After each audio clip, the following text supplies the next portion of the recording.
we will see. There's been a couple times the power has flickered, so we're gonna see. It's snowing. It's cold. My internet might be out, and if I have to switch over to my phone, we'll see. Okay. We So shall deal. Yep. If I vanish for a bit, it's not because my character is drowning. It's because my internet's gone out. Well, Oh, you might be if it drowning. You happens might to be. line up well, We'll see it what would be happens. comically beautiful.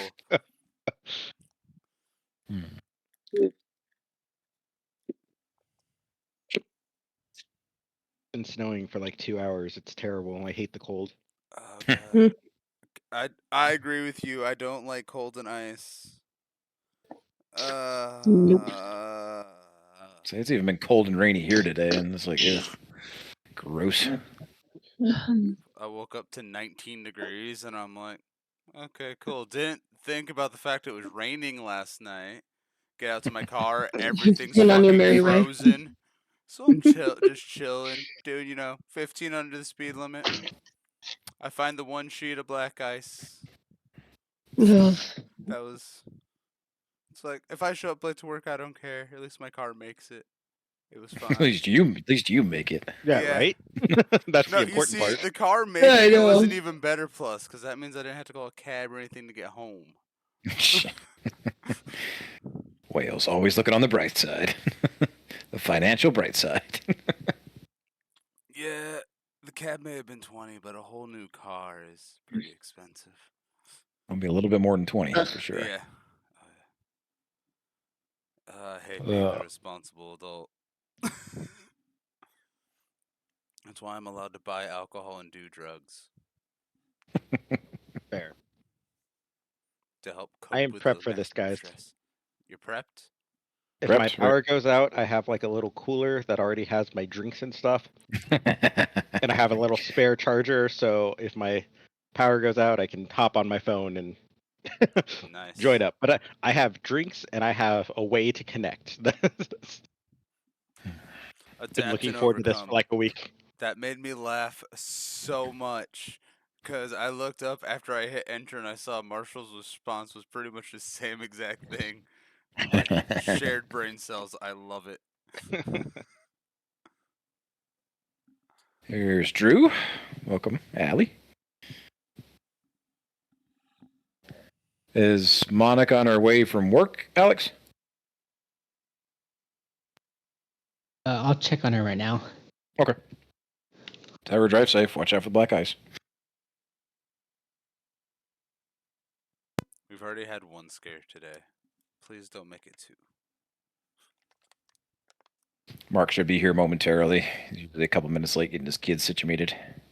It's okay. The little gremlins take precedence. His crotch goblins, as he says, yep. They are crotch goblins, yes. That is one of my homie's favorite terms for his kids. He sent out his Christmas card this year, and it was just his kids, because apparently they couldn't afford to put him and his wife in there this year. Too many damn kids already. At this point, it's not like they don't know what causes it. So, it's okay. As long as they're happy. Yeah. They seem to be. Oh man. Sometimes a big family is fucking awesome. You're part Mexican, right? Yeah. Okay. Yeah. See, I personally don't want a huge ass family, but my grandmother was one of 7 biological and 8 children. My great-grandparents did not go to bed for sleep. My grandfather was a good practicing Catholic, and my grandmother was an oversexed Protestant. Was the family quote for like family ever. Quote. Okay. It's on the crest. It is on the crest. I wouldn't put it past my grandmother and mother. Oh shit! I think we got everybody. I think so. Looks like a full house. Yeah. Shit. All right. Cool. We can jump right in. I think everybody's looking forward to it. Who was doing our recap? We can just dive right in. All hell broke loose. The end. Come on. Been 3 weeks. We got some. I know we got some good notes in there somewhere.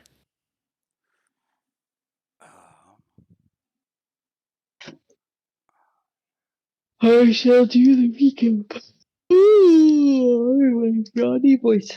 Anyway. Get those out now. Oh shush.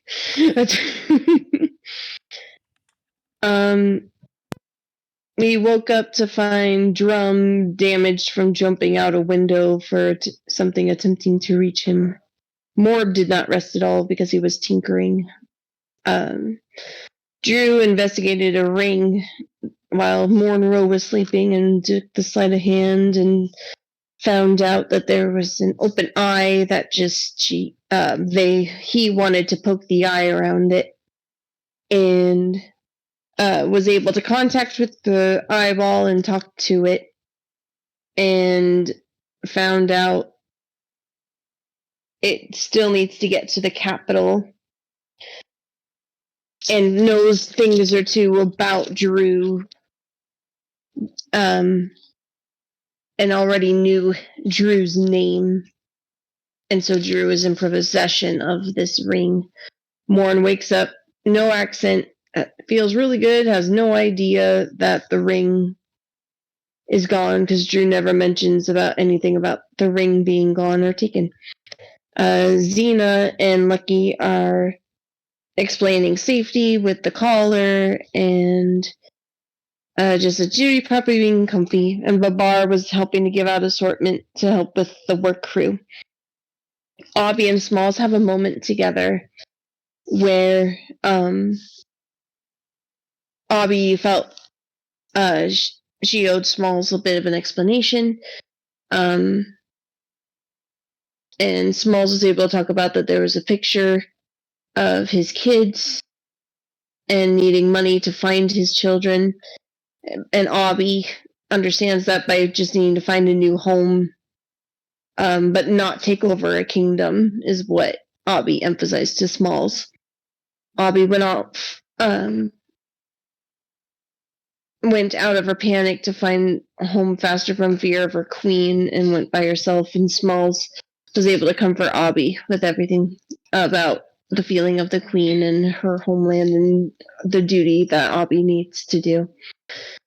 Morn and Drum are trying to rekindle things and just have a talk, but Angus, let's see. Angus wants us to get going. Very busy early hours through the docks. A red vessel, big smokestacks, and giant wheels. So the steamboat that we were able to go on through. It's called Splinters on Me Fingers, is the name of the side of the boat. It's a very advanced steamboat. Fits all the wagons and beetles together, and Xena was able to help the beetles feel content. Morb sees a chiseled figure show up, and he salutes him Navy man styles. It's a mechanized man with a saber garb. He recognizes Morb, and the man is Captain Albert Alexander, all walking around the ship. Leather skirt, utility shorts, functional bodice. Perception of Salt Bay, we see the captain, Jormungandr, watching us leave, and Maddie sees frostburn on his chest, not there before. Oh, excuse me. Maddie gives a giant fuck you with weird fingers, because Maddie's fingers is all bent weirdly. Morb on a nat 1 hears Jormungandr warn about retrieving that item, and he will not miss. But Morb was able to fight back, saying that mark looks good on you towards Jormungandr. Out of Opus Day, and we're into the wilds. Maddie tries fishing. He used a weapon to encourage Maddie to try different methods of fishing. Morb and Xena are able to talk to the captain. Morb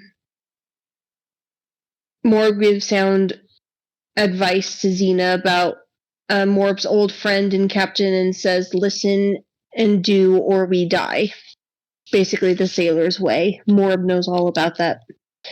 Morb to Obby. Explaining seasickness, offers his bread and biscuits to settle the stomach, talks about more way of speaking and how it varies from others, forming trust, basically. Maddie was able to gather a lot of fish for rations. Morn meets Morgan, who is like the captain's sidekick, who is someone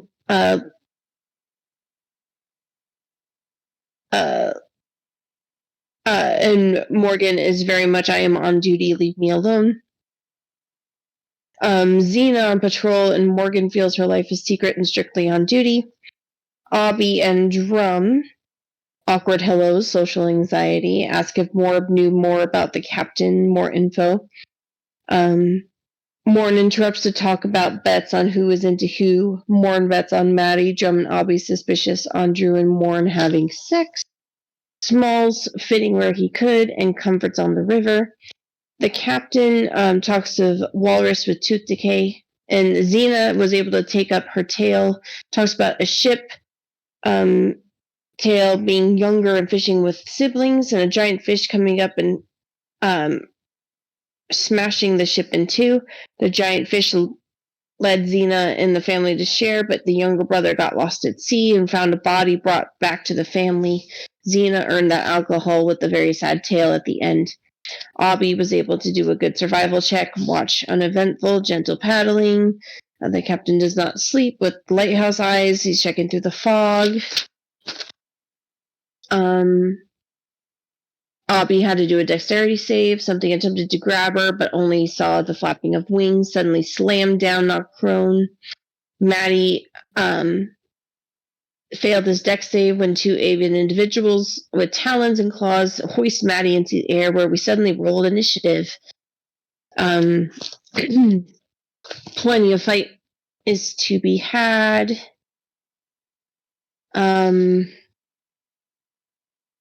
Obby was able to let Maddie fall 10 feet by letting him go and release. Morb was able to unroll his new boomstick, his stick that he has, his flintlock that he described it. Xena was able to use her new sling, and Smalls was able to swing with the hammer. Drew was to attack with the shillelagh. Blackened fungi, small creature is dead. Kyron was able to use a guiding bolt, radiant light.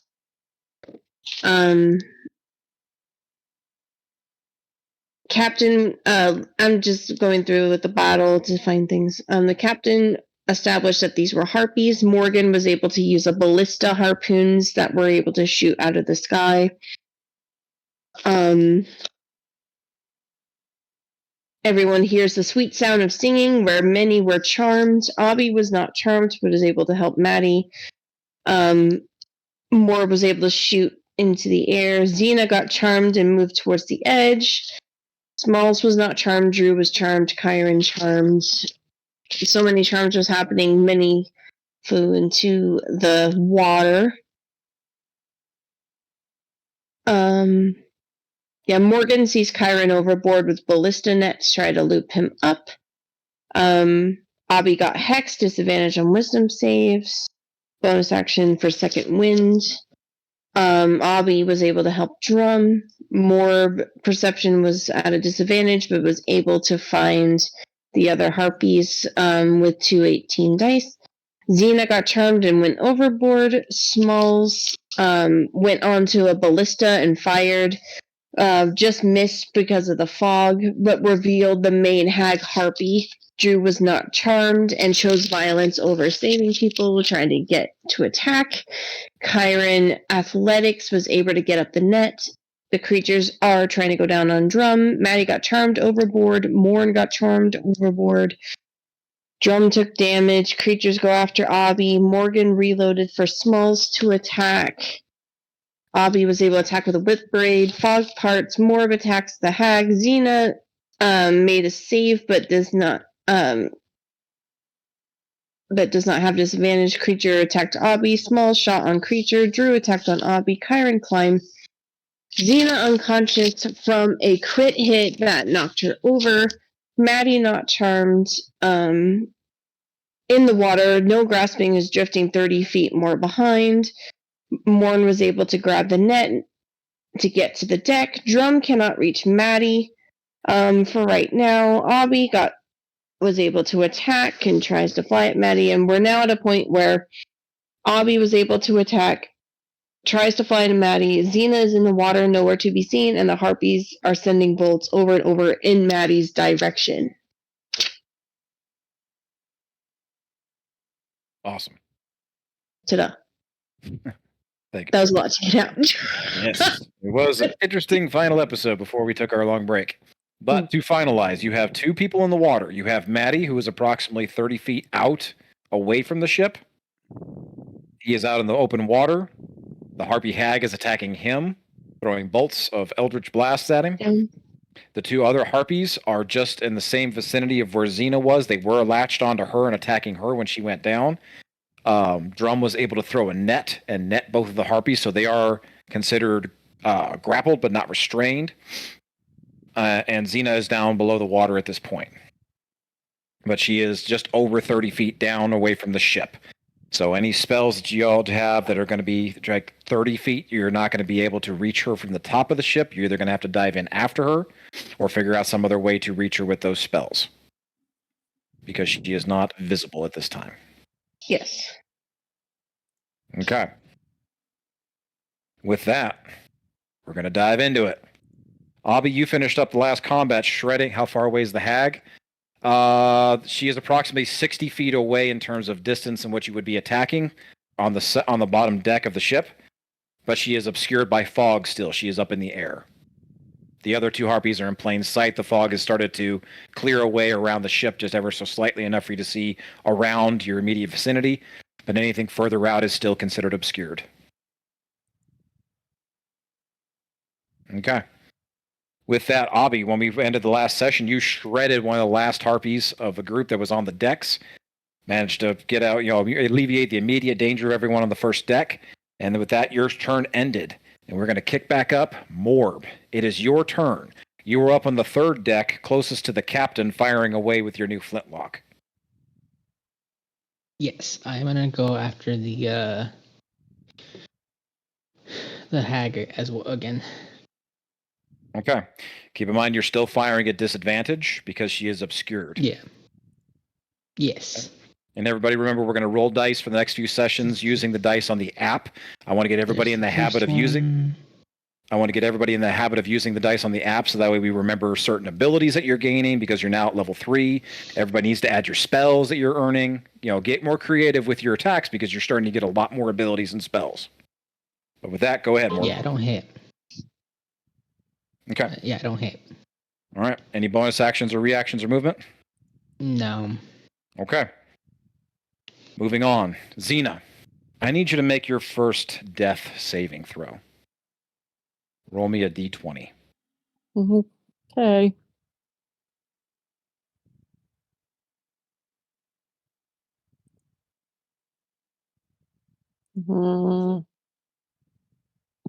I didn't roll. Oh, there it went. 11. 11. You need a 10. You need an 11 or higher for a success. So you have one success. Nicely done. Yay. With that, though, as you're below the waves, the chaos above you, everything starts to get a little quiet. You feel yourself kind of drift away ever so slightly. The coldness of the water around you, feel yourself kind of dry a little bit. And it's almost like you wake up, but you're not in the water anymore. You're back at that campfire, the same friendly campfire that you remember from weeks ago. There's nothing around you, though. It's not the fog anymore. You're just surrounded by pure black. You can't see more than 10, 15 feet in front of you. All you can see is that campfire just in front of you. And sitting there is a familiar face. That same older, broad-shouldered, muscular woman. She's sitting there at the campfire, looking at you. And she has a familiar little wolf pup nestled gently in her strong arms. No finery, just a simple white blouse, green long skirt, but her hair is magnificent. Shining, golden, youthful, intricately braided all the way down to her feet. She has her sleeves rolled up, and she just kind of gently pets Lucky as she looks at you and smiles. Takes one hand away and just kind of beckons you to come closer to the fire.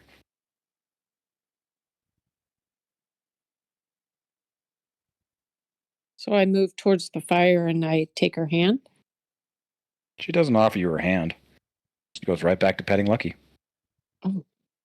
So I walk over and I sit, kind of kneel before her and just look up and pet Lucky as well and ask her, where are we? Oh, dear child. Look at how you suffer. I suffer. How am I suffering? I'm at peace right now. I just feel at peace. You're lost, child. You forget what it is to be a part of nature. You forget. We do not own. We do not chain and cage. We do not suffer the lash. You must return to the root. The root of the earth.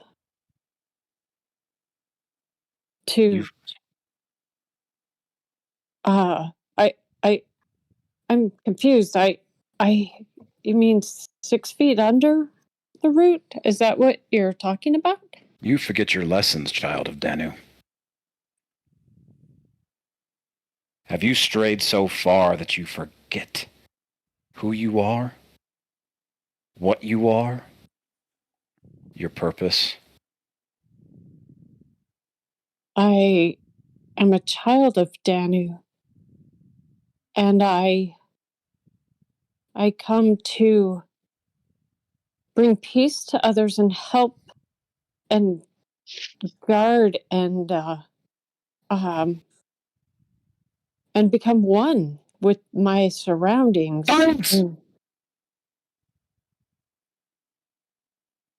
You forget. Please do remind me. She grabs Lucky by the scruff and just gently sets him down on the ground next to him. He doesn't whimper. He doesn't cry. He just lays there. I charge you, child of Danu. But your lesson must be learned by lash and by chain. Fail again and you will know the cage. What is my... What? I did not give you permission to speak.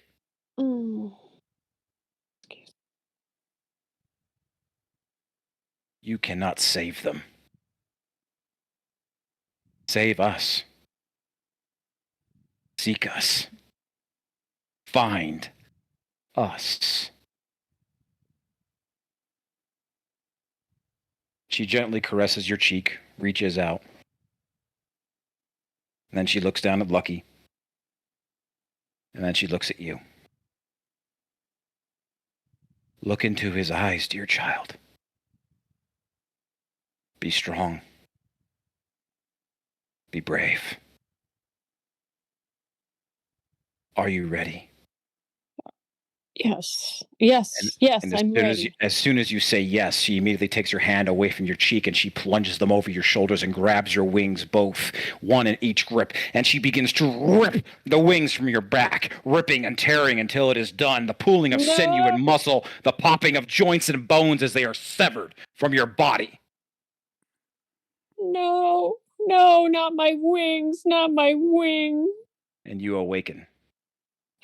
Not my wings. You are under the water again. You are slashing, flashing, thrusting, everything you can to try and find purpose under the water. And with your first success, that is your turn. Oh, my rings. Smalls, you're up. Drew, you're on deck.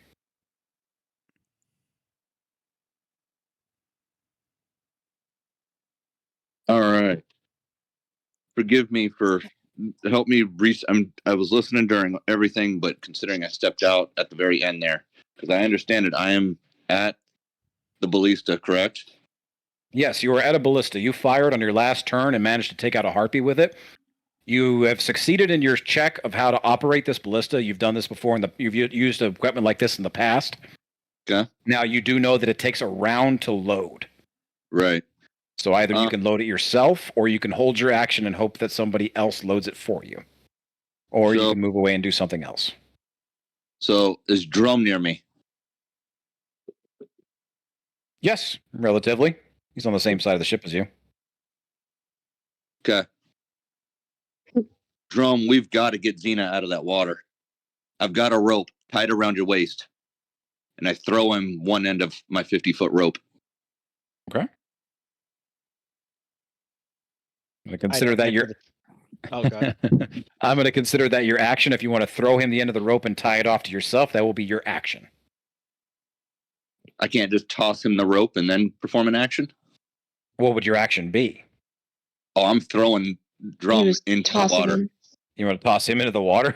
Uh-huh. Okay. We're going fishing for Xena. We got to get her out of there. Okay. If that's what you want to do, Drum, I will permit you to do this in lieu of your action moving forward. I can accept that. Okay. I would say that it is your full action, bonus action, reaction, the whole shebang. If you want to tie it to yourself, tie it to him, and then throw him overboard. Give me a strength check to throw him. And Drum, I want you to give me a perception check to see and try and know where she's at. Okay. By the way, that was a new 20. And that 20 to throw him? Yeah. Oh, Yeesh! Motherfucker. You literally you are full on dwarf tossing. Check out. What you get for a perception? Of course, a 4. A 4. On a 4. Wait. 4. on a nat 20. Smalls, you're able to tie this up, get this whole thing, and before Drum even really has a chance to react and know what the hell's going on, you're picking him up by basically the back of his, I don't know, I would say the harness or his arm or whatever you might be wearing, and you just kind of football spiral him down to the water. Into the approximate location of where Xena went down, but the ship is still moving, and you don't account for the fact that the ship is still in perpetual motion, so you fire just ever so slightly shy of where she was. And on that 4 perception check, Drum, as you hit the water, spiraling straight forward, it takes you a second to kind of like get your bearings and realize, oh shit, I've just been yeeted into the fucking water. Let me look around and feel around. You find nothing. No purpose, no nothing. There's nothing to grab onto. There's nothing around you other than the splashing of the harpies near you and above you. But you cannot grasp Xena. Not on a 4. Damn. Okay. All right. Well, that's But you are on. But on the next turn, if you're still there, if it's you said 50 feet of rope, right? Yep. You'll have just enough length of rope to try one more time, Drum, on your turn next round, and the DC for to find her will be lower. Okay. Sounds All good. right. Drew, you're up. Kyron, you're on deck. So if I'm on the edge of the ship, Mhm. am I within 60 feet of Xena? You are, but you cannot see her. Okay, I want to cast Healing Word. You have to have line of sight for healing word. Actually, do I? I don't think I did. You do. Let's take a look. Oh, that you can see. Shit, I can't read. Damn it. Okay, I have no idea what I'm going to do. Dyslexic D&D crew. It's fine. So many of the D&D stuff is not in a dyslexic-friendly font. It's been a struggle, okay? I feel your pain. Yes, I feel your pain. I don't know what to do now. That was my whole thing. There's still 2 harpies in the water that are restrained, that are going to try and fight free, and you have clear line of sight on them. Go poaching. It's time to go pigeon hunting. There's a harpy hag up in the fog somewhere with Maddie out in the distance.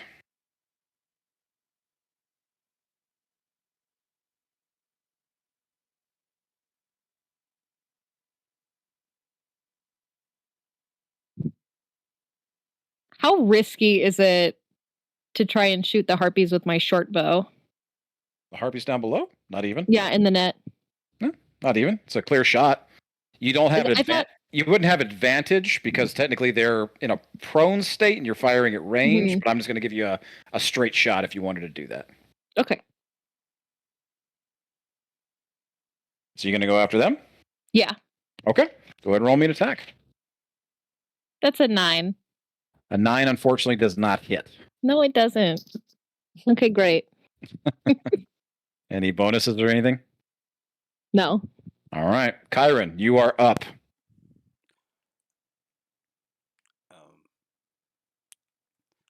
I don't have the capacity of ranged without anything that doesn't come back at the moment due to not having a bow. And I believe spell slots are zeroed out because we don't have access to the current spell slots we have acquired, correct? Mm-hmm. You still have your open spell slots from your previous level, but anything you gained going up, you would not have just yet. Can I still load the ballista, however? Yes, absolutely you can. And I will go load the ballista since I can't really help with a whole lot else.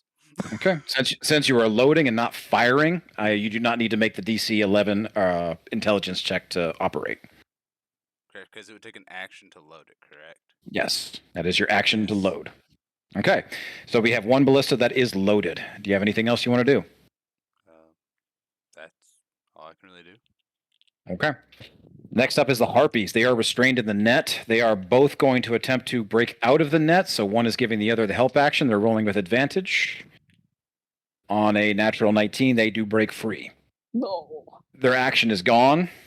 They do not have a bonus or anything, so they are going to move 30 feet up into the air, squawking, screaming. They are rage and pissed and terrified all at the same time, and they are now moving 30 feet up into the air. And you guys don't lose sight of them, so to speak, but they are slightly obscured. But they are still just above you there, near the ship. Maddie, you're up. Morn, you're on deck.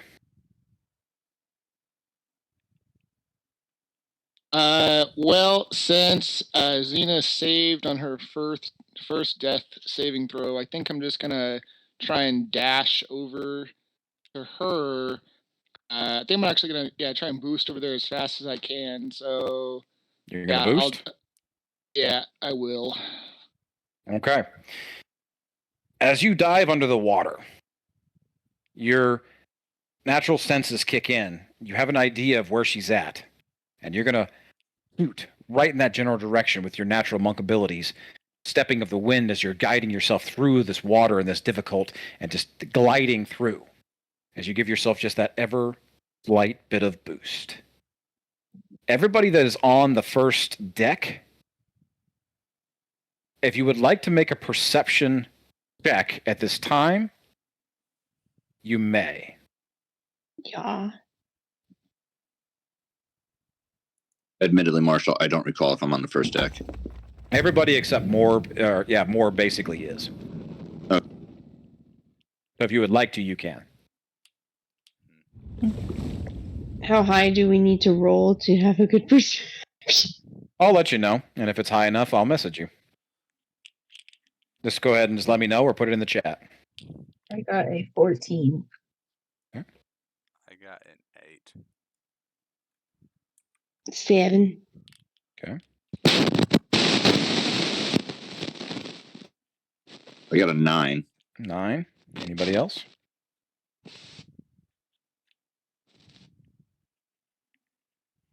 I got a 6. Okay. All right. We got a bunch of winners going on.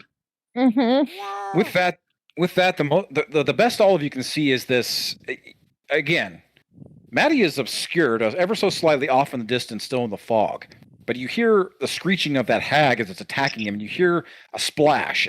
And then all of a sudden, a couple seconds later, you see this black amorphous form, this dark amorphous form under the water, moving towards the general direction of where Xena went down into the water. You don't know what Maddie did, so none of you know what this thing is. All right. Morn. Yeah. Oh, go ahead, Maddie. Finish it up. I was gonna say, I think because I did the dash, I don't have any bonus action or anything that I can use, so I'm good. Go ahead and roll me your perception, then just message it to me, though. We're going to move forward. Got it. Morn, you're up. Drum, you're on deck.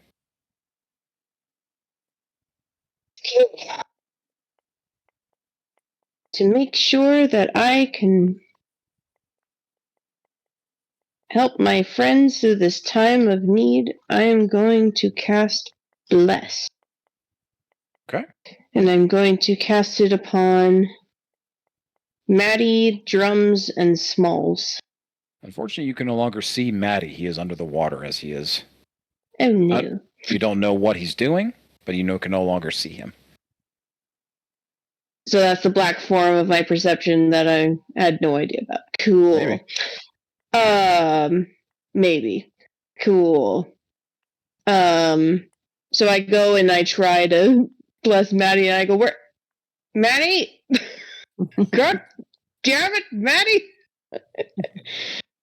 And I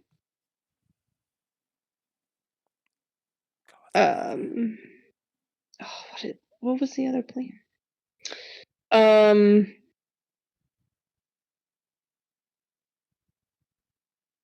Now that happened, let me check notes again to make sure. Activate note taker agenda. I'm like, okay, hold up. This wasn't part of the original plan. This is not the plan. This is not the plan. Now I feel less bad about everything going to chaos and not being part of the plan, seeing as how all of the plans have seemed to just implode so all far. These plans. Yeah, I thought so. Okay, so it was Morb. So Smalls, Morb, and Drum. Okay, Smalls, Morb, and Drum. Okay. So you cast Bless. Is there any bonuses or any reaction or movement you want to do? And those blesses feel like butt pats. So Morb, you're gonna feel something strange coming from someone that just you really don't like, and that's fine.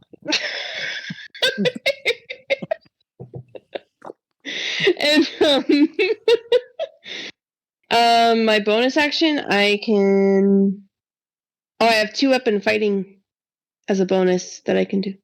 You have to use your action to attack to use that, though. You have to attack first and then bonus action. Oh, yeah, that's right. The extra was the dagger. All I have is just an opportunity attack, so... Nothing's your way yet. Am I able to get myself to a sneak spot, then, and try and crouch down to hide so the harpies don't see me? It's pretty wide open, and like I said, the harpies are in an elevated position. There are several things out on the deck that you could probably try and duck behind, crates and some tarped over things. You could probably try and hide behind Smalls, even if you really, really wanted to, but I would allow you to roll stealth if you want to try and hide for your bonus action, but it will be a high DC. You need to beat, I'm going to put it at 18 to beat. Okay. I'm going to try and stealth. Oh, I have disadvantage on my stealth because of everything. I will still try just to see, but I was going to try and hide behind one of the ballistas, like where Smalls was, since I'm on that deck. Sure. You can try and obscure yourself. There's a pretty big crowd around one of those ballistas right now. I'll allow it. It's 18 still, and a disadvantage because I think your armor gives you disadvantage, right? Because I had a nat 20 from my first one. And a 15 from my second one. 15 total? Dar. Unfortunate. Shut up.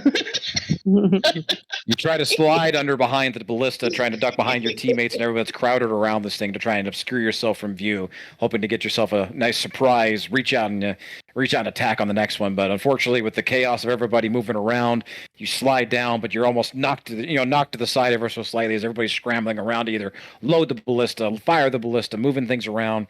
You're not able to find a good hiding spot. Okay.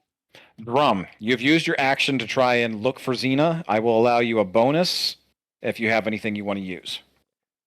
The only bonus I have is rage, so I don't think I have anything else. Okay. Let me hold on. Let me look through my inventory really quick to see if there's anything useful. There is not. All of this is wet. Okay. I have nothing I can do. All right. I will allow you another perception check. The DC is going to be 18 again if you want to use all of your movement to try and like paddle around and try and grab her as much as you can. But the DC is 18. It'll be a flat roll. Go ahead. 18 flat roll? Mhm. Okay. Let's do that. I don't know. Since you were thrown pretty much against your will. Got a 14. 14. Unfortunately, no. You do say I have one more turn to try and find her, right? On the next turn, you still have, yes, she will still be within enough range of you to try one more time. Okay. All right. And the DC will be lower than what you tried last time. No worries. I have faith that I will have perception eventually. All right.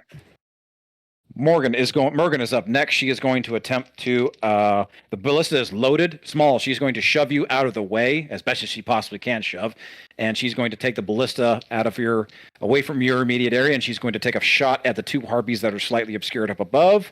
She's going to fire. That is a 17. That does hit actually. So, Hey, Morgan. firing the ballista at 1, that is a 3d10 damage.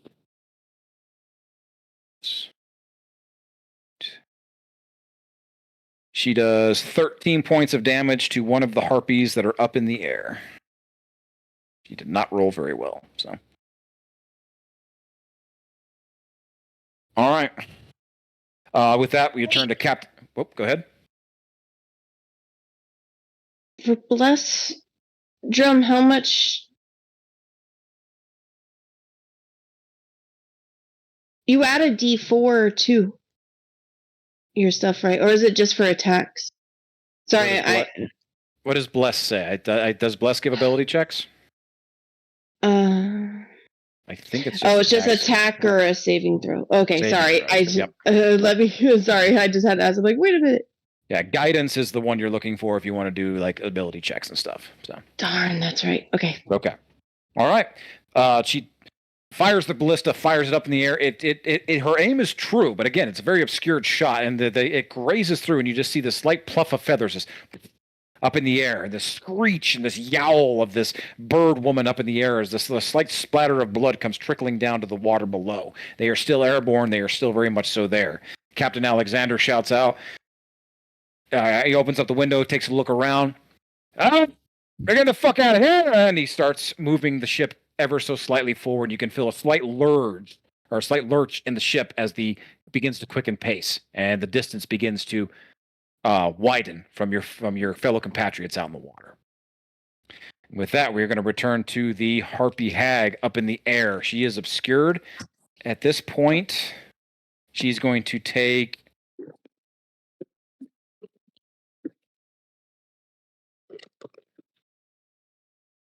She's actually going to hold her action. You hear off in the distance a slight fluttering of wings. It's almost like you can sense the movement up. You're not quite sure where she's at. Still very much so obscured by the fog. You don't know where she's at. She's going to hold her action. Avi, you're up. Morb, you're on deck.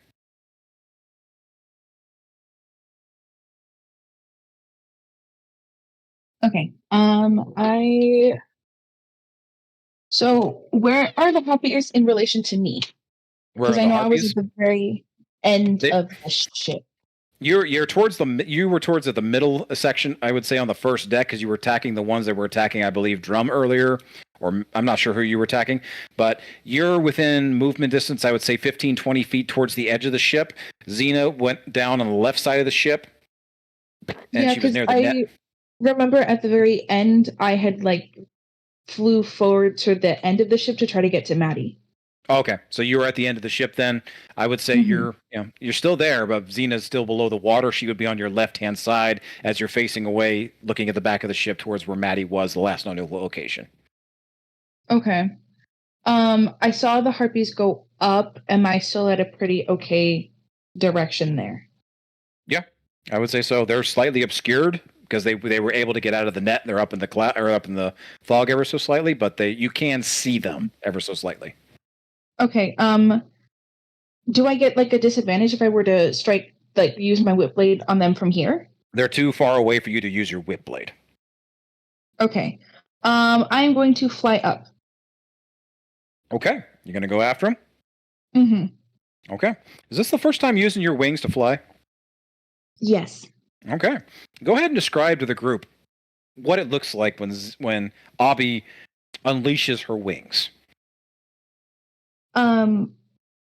Okay, so there is more of a kind of buzzing sound that you guys hear from me, like a typical bee, but since I'm bigger, it's a lot louder. They kind of, each set just kind of like comes out from underneath my cloak, and I drop the cloak completely. And they look kind of shimmery. They are very see-through, and just like that tint of like a honey yellow. Beautiful. Okay. You're able to, your 30 feet's your movement speed, right? Yes. Okay. You can get to them up in the air. They are slightly obscure, but if you get close enough to them within melee range, you are attacking at normal, no disadvantage, no advantage, but you're within range. Okay. I would like to get within range, and then I'll use my whip blade. Go for it. Oh, 17. 17 definitely hits. Roll me your damage. And it'd be the D4, right? Not the D6? Because you're using the, well, I believe the D6 is for the actual sword. The D4 is for the whip, or do I have that backwards? Honestly, I'm not sure. It's always confused me. It should be on your weapon. It does it. It's the D4 says slashing. Okay, so basically that would be your whip. The D4 is the whip. The piercing would be the short sword. Or the sword. Okay. So, and I'm using it as the whip. Okay, so you're attacking from 10 feet away then, so you're good. You're not within melee, but so you could still easily move away if you needed to. 7. 7 damage, nice. One of these harpies is looking pretty fucked up after taking a ballista off to the side of the one wings. It's definitely doing everything it can to try and stay aloft. As all of a sudden, Abby in her wing glory flies up and attacks with this whipping blade. You know, the gentle flexibility of this thing whipping through the air to just splay of more feathers and blood as it starts to rain down across the water below. This thing's looking bad. But okay, both are still very much so up. Hold on. I would like to use my psionic strike as well. Because it says once on each of my turns, immediately after you hit a target within 30 feet of you with an attack and deal damage, you can expend 1 psionic energy die, dealing an extra 1d6 plus 2 force damage. Very nice. If you want to use it, go for it. If you got it. Okay.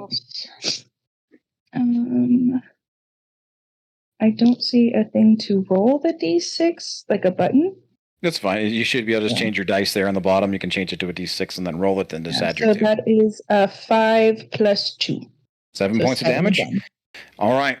As you are channeling this whip blade off from a distance, it's almost like you're attacking with this elegant ribbon made of steel, threading flesh, feather, and bone as you kind of dance through the sky there. After 7 more points of damage, you eviscerate one of these harpies again. It just explodes in this shattering and this melting of flesh and bone and blood and feathers as it goes gently caressing itself across the water's edge or the water's top below you. The other one takes just ever so slightly a nick across the face as you dance with this ribbon blade, and the damage, as the damage progresses into it. But one of the two is very much so dead. That is it for me. Okay. Morb, you're up. Xena, you're on deck.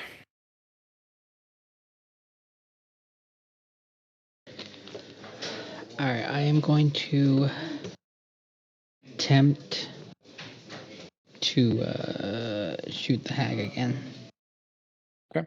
Still attacking at disadvantage. She is still obscured. But I have blessed, right? Yes, you still have. Yeah, so you have bless. You can add to it. Okay. There's the first one. There's the second one.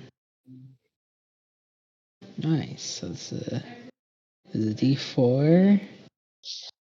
So it's a 24 to hit. I'm surprised I actually hit. 24 definitely. That definitely hits.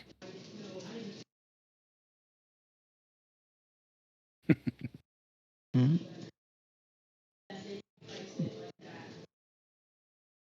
Hold on, I did not see where the damage went.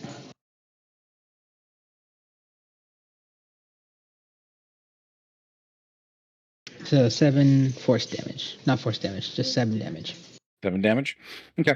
And keep in mind, your weapon also acts as a spell. What do you call it? Not a conduit, but arcane focus. So if you wanted to channel your spells and use them as actual shots from your weapon, you can do that.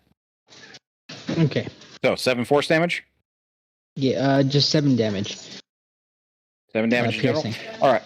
As you all hear this crack of this flintlock firing off from the third level above you again, the shot rings true, and all of a sudden you hear this from the sky, and you all see as the clouds, as the fog parts, as the shot just cuts its way through the fog, and she is plain to see after this shot just squarely hits her in the chest. It's not enough to break her skin, but it's definitely left a burning mark there on the chest. And she immediately reels back, and she is pissed, and she starts throwing these eldritch bolts out, and just in this rage. And she immediately sees Abby up in the air attacking her fellow nestmates, and she's going to take 2 attacks at you, Abby.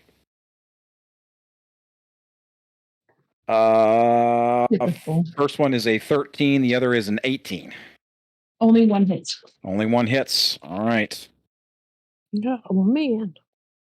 That is 7 points of force damage as this eldritch blast, it descends from her clawed hands and just flings out and nails you square in the chest. You still good? Yep. I need you to make me a quick dexterity saving throw as you are in flight right now. And the eldritch blast has a 10-foot forced movement upon it. I need you to make the dexterity DC. I will say it's at just 10 for you to stay aloft and not crash into the water. I am also going to use my protective field if that's okay. Yeah, if you've got another use of your side die, go for it. Oh, shoot, I don't. I forgot. That's not a reaction. Okay, never mind. Scratch Okay. it. Go ahead and make Take your away dexterity saving throw. Using my dexterity. Oh, wait, no, it's a +3. Cool. It's still an 8. Oops. Ignore that second roll. I rolled an 8. You rolled an 8. With an 8, you take the full brunt of this blast to your chest. This is the first time you've actually fought while aloft in your wings, and you're out of practice. It's been a while because you've been trying to keep this ability hidden for the longest time. As this thing hits you square in the chest, you go tumbling down, ass over tea kettle, into the water below. You do not disappear beneath the waves, but you have lost your height, your flight at this point, and you are down in the water. Hey. Okay. All right. With that, Xena, I need you to make your next death saving throw. Okay. And that's just, what am I rolling? Just a D20 again. Okay.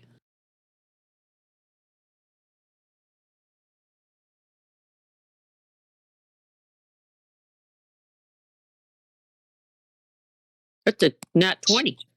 Nat 20, you! Hey! On a nat 20, when you're making death saving throws, correct me if I'm wrong, anybody, but on nat 20, you are brought back to 1 HP, are you not? Correct. Yeah. I believe that is correct. Xena, in the throes of the pain and everything that you are experiencing, everything that you have just suffered in the few seconds that you have been down here, something in you alights. Something in you rages, and you just reach deep down into the bowels of your feeling, and you are not done here. This is not where you end. This is not the end of your story, despite everything that has just happened to you. And you snap back into itself, and you are beneath the water here. But as you open your eyes and you find your bearings, there's Matty, drifting ever so slightly gently into you, wrapping his arms around you, and bringing yourself up. And you are conscious. You are awake. You are now above the waves for everyone to see. I take a deep breath and try and breathe, and I am furious. And I don't know why. And I look over and I see Maddie's face, and it's like, what happened? What?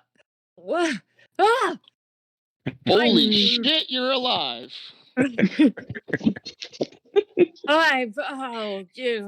Yes. You only got 6 seconds, and with that, Smalls, you're up. Drew, you're on deck. I have 6 seconds. It's 6 seconds is a turn, basically. So you can't have a full-on conversation in the matter of your turn, just enough of exchange of a few words. But you are conscious, you are above water, you are with Maddie, and you are above the waves. Okay. Thank you, Maddie. All right. Now the ship has drifted further away. You kind of notice that the ship is drifting farther and farther off as it begins turning, as it continues to drift forward. Smalls, you're up. Drew, you're on deck. So as I'm watching, because I had Drum tied to me, I see that Xena and Maddie are up above the water. I know Drum is tied to me. So I'm going to turn my attention to the harpy that is within range. There was one that was hurt, but just went down, but I want the other one. Okay. You can throw a javelin at it because since you have the rope tied to you now. You can't hit it within melee range, but you can chuck a javelin. Nope. I want to use my compelled duel. I'm going to try and bring it down to me. Okay. You want to go after the one that's still visible? It's the only one that I can get to because the hag's too far out. Okay. Go for it. So using that, I'm going to try and compel the harpy to come down and fight me. So one creature that you can see within range must make a wisdom saving throw. All right. What is it should say under your spells, it'll say like spell DC. What is that DC? It says attack save wisdom 13. 13. Okay. Spells, compelled duel, yeah. It's a 13, so it has to be to 13. I don't think these things have any wisdom. That one does not. So I rolled a 9. So yes, this thing is definitely compelled. As you go ahead and describe what a compelled duel looks like for Smalls. How are you getting this thing's attention? Oh God, why do you got to make it complicated for me? Basically, so Smalls is gonna look up at this harpy, and he's pissed at this point. He hasn't been able to really fight anything. He's had to shoot a ballista just to try and hit anything, and he's mad he hasn't got to actually throw his hammer around really. So he's just gonna look up at this harpy and just roar at it. Okay. Just in all honesty, just trying to get its attention and get it convinced to come down and fight. All right. With that conviction, I would say that I'm going to force its movement. It's coming up in a few turns here, but it definitely moves in to attack you. So go ahead and roll your attack if you want to go at this thing.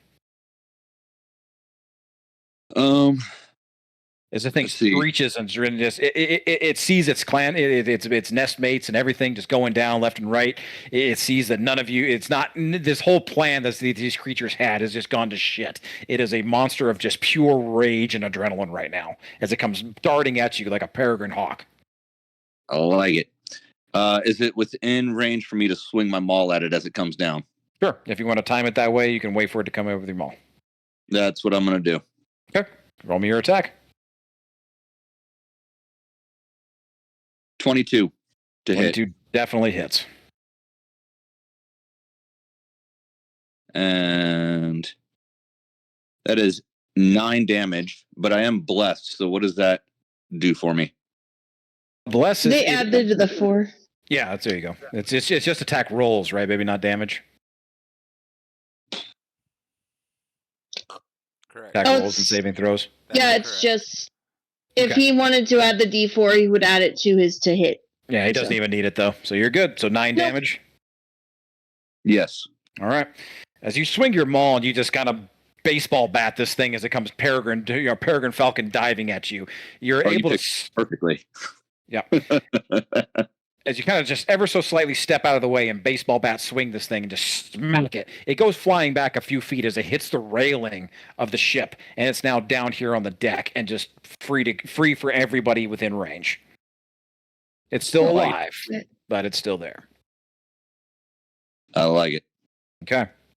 With that, anything else? You good? Just a second.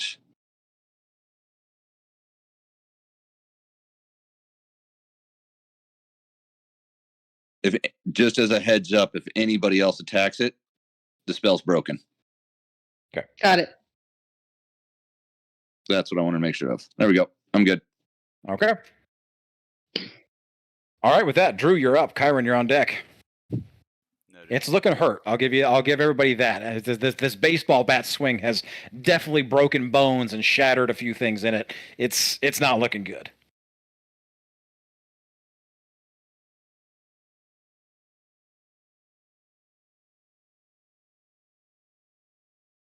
But Drew, you're up. Kyron, you're on deck. Yeah, I'm still trying to decide if I want to attack that harpy. I absolutely want to cast Cure Wounds on Xena. Am I close enough to touch her? I think Cure Wounds is touch, right? But you have Healing Word. I do have Healing Word. Healing Word, I believe, has a see range. Cure Wounds is a touch spell. Yeah, it is. Healing Word is also a bonus action, where Cure Wounds is a full action. True. Yeah, that is true. That is a 4. Okay, Xena, you can take 4 points of healing, so you'll be at 5 right now. Good. Okay. Where's the harpy? Because I still have my action. Oh, it's within, it's well within your distance. Everybody's on the first deck. It's kind of, after that baseball swing, it knocked it back. It hit the railing. It had just collapsed face first right here into the deck. It's within easy distance of everybody that's on the first deck. If you all just want to go after it, Is also prone from getting smacked into the deck.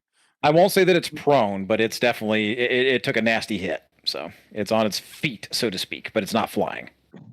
I want to cast Ice Knife. Ooh. Okay. Ooh.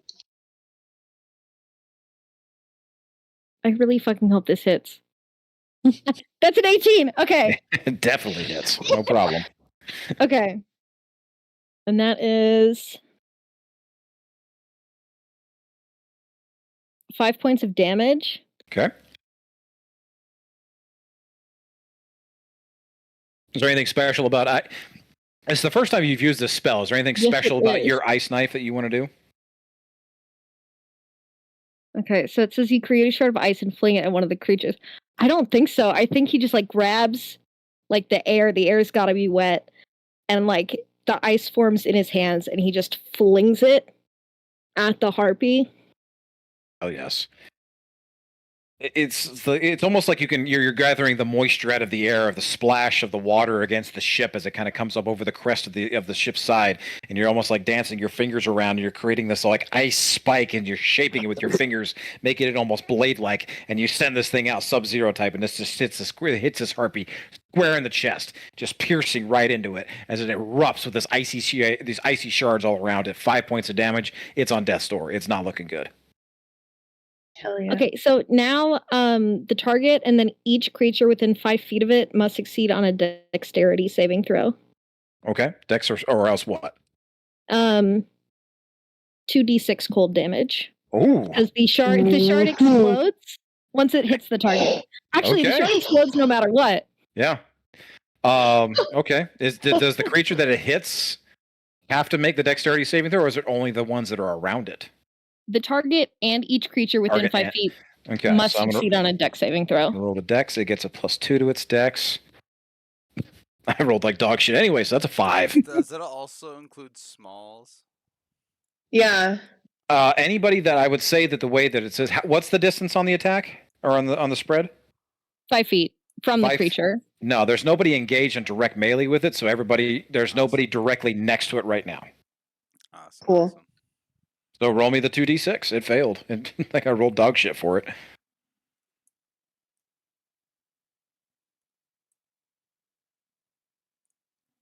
That is 10. How do you want to kill this thing? Oh gosh. Okay, so the ice shard hits. I guess it just explodes. Okay. That's so not very cool. I'm sorry. My brain fog is crazy. The most today. climactic deck. The ice explodes. It's The ice explodes in its body. I don't know what more you want from me. as this ice knife, as I said, as it pierced its chest, it's like it's clawing at it, trying to get it out, but it's not working. So it loses its temper and it just starts kind of moving its way towards everybody. But after it takes one step, two step, and then it stops. And it begins to shake violently as these like tendrils of cold start coursing throughout its body, and it starts to turn this like pale blue color. And all of a sudden, it's like Terminator 2 when this thing's just hit with liquid nitrogen. It just begins to crumble and collapse under the weight of itself, and begins to fall like ice from an ice maker. Woo. Yeah. Done. Wonderful. Damn, Drew. And with the loss of its last nestmate, the harpy hag lets out this blood-curdling screech and scream, and is going to use its movement to run away. Oh. 40 feet. It is now approximately 70 feet away from anybody. So, with that, Kyron, you're up. Maddie, you're on deck. What is the range of the ballista? The range of the ballista is 120 feet, and then I believe it's like 300. No, it's 150 feet actually. Regular shot, and then it's 300 feet for a disadvantage. Anything after that, So and if it's I up to 300 feet. Load it, someone would have a chance to fire it and hit the hag still, correct? Yes, they would. Awesome. I'm going to use my action to load it then. Loading the ballista. All right, Maddie, you're up. How far away is Drum and Abby from Xena and I? Drum is within about 15 feet of you, 15, 20 feet, give or take. He wasn't too far off. Abby, she's about the same distance, but in the opposite direction. And okay. Say you're up at the top left corner, then Drum is about 20 feet down south of you, and then Abby's about 20 feet to the east of you. Okay. I think I can still make it work. I'm gonna use a key point to do Step of the Wind for my bonus action to have double movement. Mm-hmm. So I'm gonna try and swim over to Abby as well to see if I can grab her before heading over to Drum. Keep in mind that Abby has flight. Isn't she in the water? She is, but she has flight. So I gotcha. And she said, okay, I'm not, but I can't swim, and I'm at like 2 HP. Okay, so whichever you want to do. Which one you want to go for? Yeah, I'm still going to try and go grab her for those things and grab her, and if I can, take her with me over to Drum. Sounds like a lot, but we're going to make it happen. Okay, with you're moving in difficult terrain. What is your movement speed? 30? Movement's 40, and then with 40? the Step of the Wind, it'll put it at 80. Okay, so I'm gonna ask you to make an athletics an either acrobatics or athletics check to try and grab both of them. I'm gonna set the DC at. It's gonna be at 12 to grab Abby. To grab both Abby and Drum, it's 15. All right, well, because you're dashing from one, grabbing, and then dashing to the next while still carrying somebody.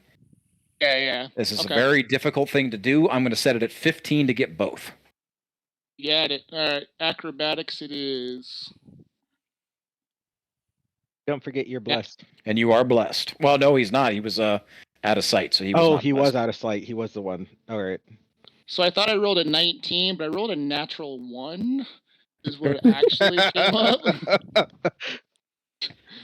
That sounds painful.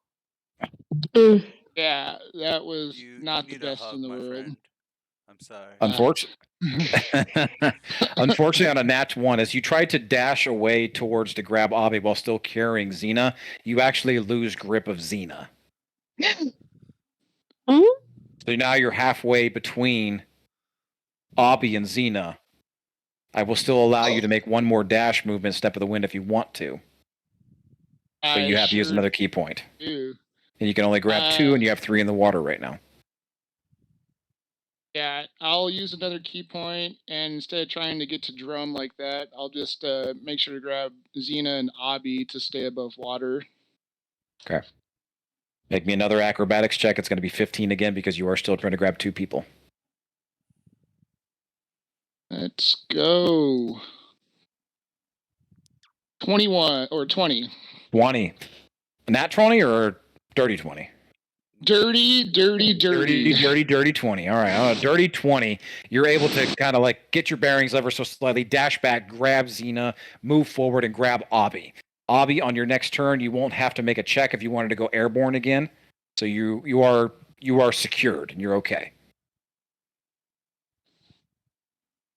Oh, thank God. Okay. Morn, you're up. Drum, you're on deck. Drum still has the rope, correct? Drum's still tied up, yeah. Let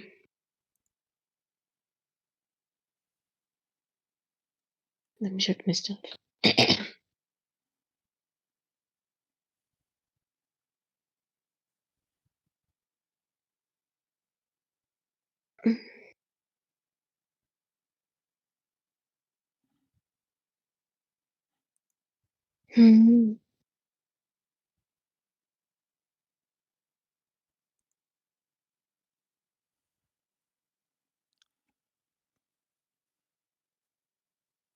No, don't need that. What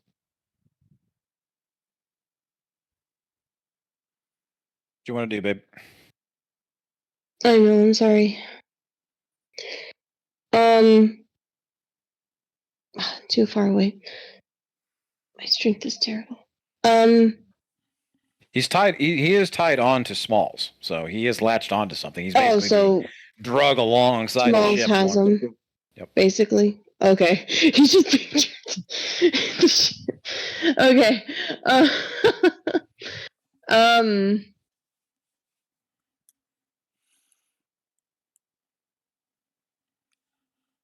We have 2 ballistas, correct? Yeah, one's loaded right now. Can I load the other one? Sure. I'm gonna go load the other one just in case. Okay, both ballistas are loaded.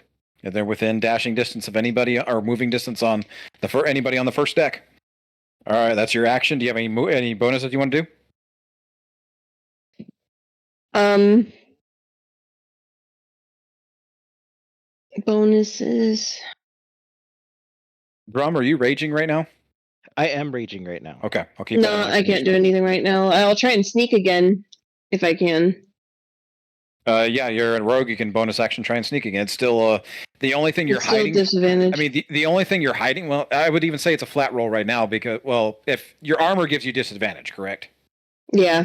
Okay, so it's still disadvantage, but you're only hiding away. Your only thing you're hiding from right now is the harpy hag, and it's running away.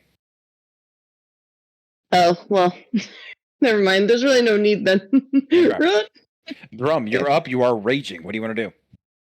All right. So since there is an Abby, Maddie, and Xena ball near me, and I have a rope attached to me, and we have to get back to the boat, I am going to try and swim over to them and grab hold on them and hope that Smalls and possibly anyone else on the boat is strong enough to pull us all back. All right. What do I need to do? With this, I'm going to make it an athletics check because you're raging. I'll give you this. You are at the end of that length of rope. You get one chance at this. If you miss, then the ship is still moving away. I'm going to set the DC at 18 again because you're trying to grab 2 people, but you are rolling at advantage because you are raging. This is a DC athletics 18 to try and grab both of them to be holding on to and hold on to them while still keeping yourself tied to the rope. Yes. All right. So the question before I do this. Does inspiration allow me to reroll my dice, or is inspiration just advantage? For the sake of this, because nobody has been using their inspiration, I will allow you to re-roll one time, but without advantage. Okay, that is fine. I will attempt this. Good luck, guys. If you float away from the ship, I'm sorry. I tried.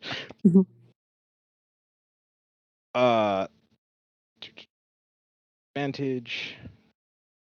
All right. DC 18. DC 18. I did not make it on either of those, so I will use inspiration. You get one more roll. Are you blessed? I am blessed. You are blessed. Hold up. Use a D4. All right.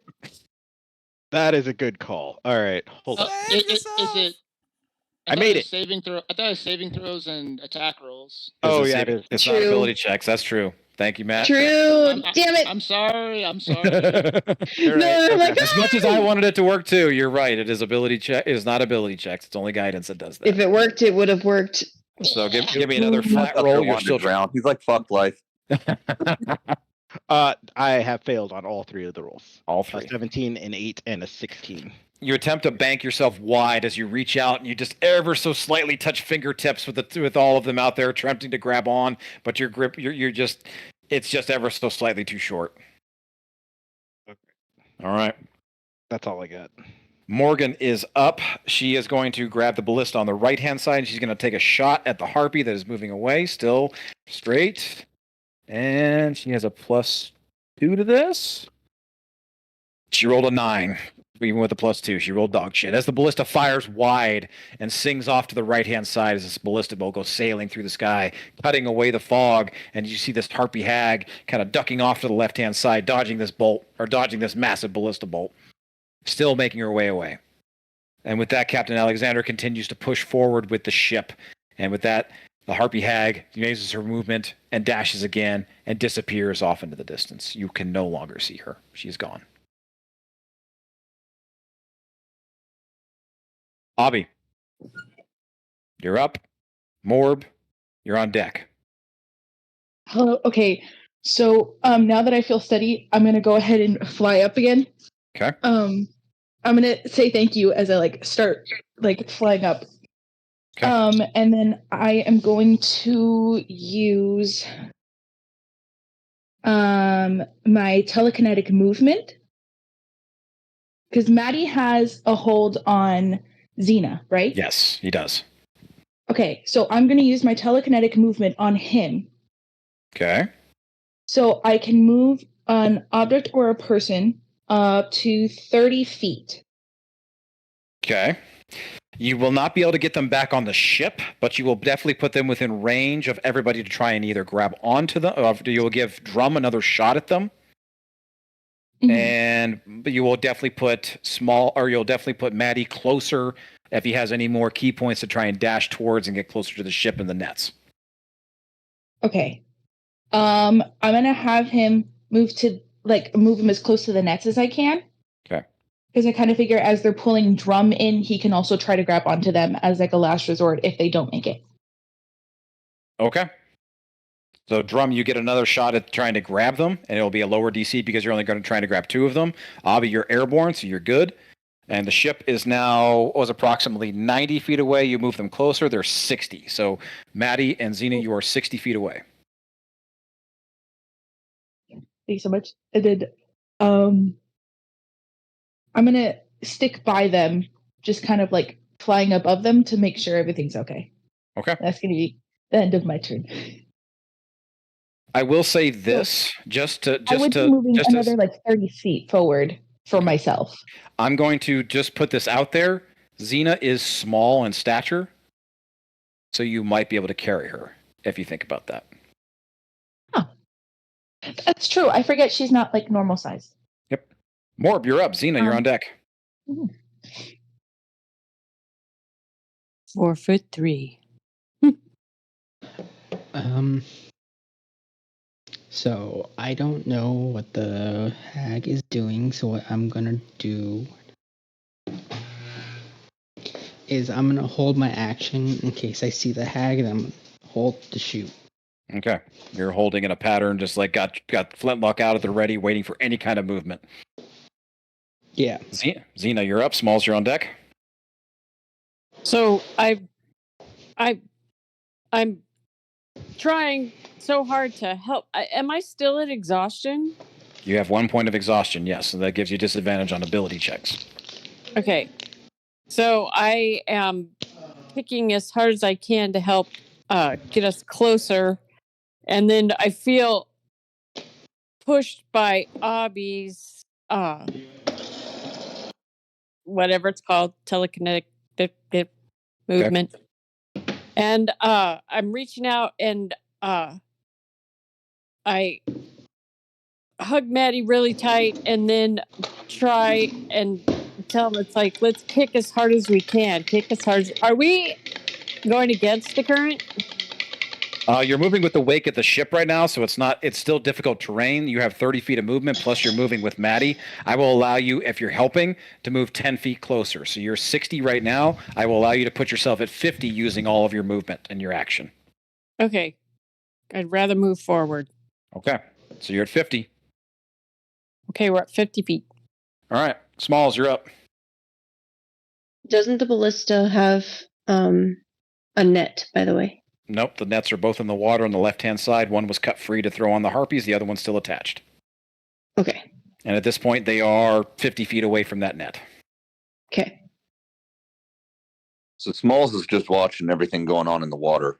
And I think what I'm gonna do is hold my action so that way I can pull everybody in once they kind of connect together. Okay. And once it looks like everybody's connected to the rope or has some connection to the nets and rope, then Smalls will use his action to pull everybody in. All right. I love it. Holding your action. Drew, you're up. I don't think Allie's back yet. I didn't see Okay. And Allie she said back yet. in her chat, she said she might not be back for a turn. So it's okay. We'll move forward. We'll hold on to Drew. Kyron, you're up. Anything you want to do?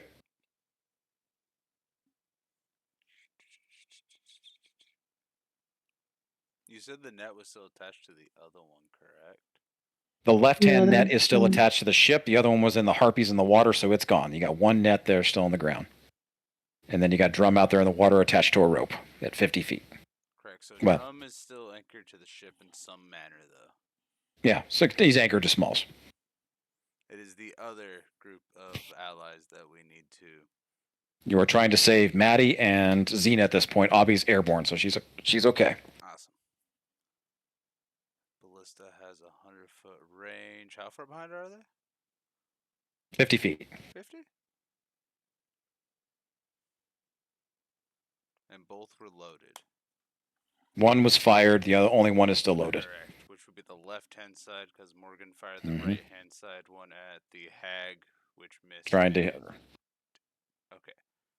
I'm going to attempt to fire the left one to try to net our friends, since I assume it is attached to a rope to pull back, yes? No, it's not. These are just freehand bolts. Freehand These are rope? just ballista. Nope. These are just they're big ass ballista Alright. bolts. They're not attached to anything. Noted.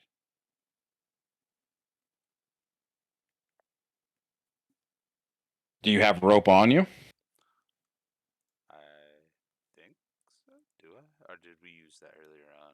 There's a high probability we used that earlier on. We should still have rope. You should. Not many did. I do not have rope in my possession, no. However, Hmm. brain.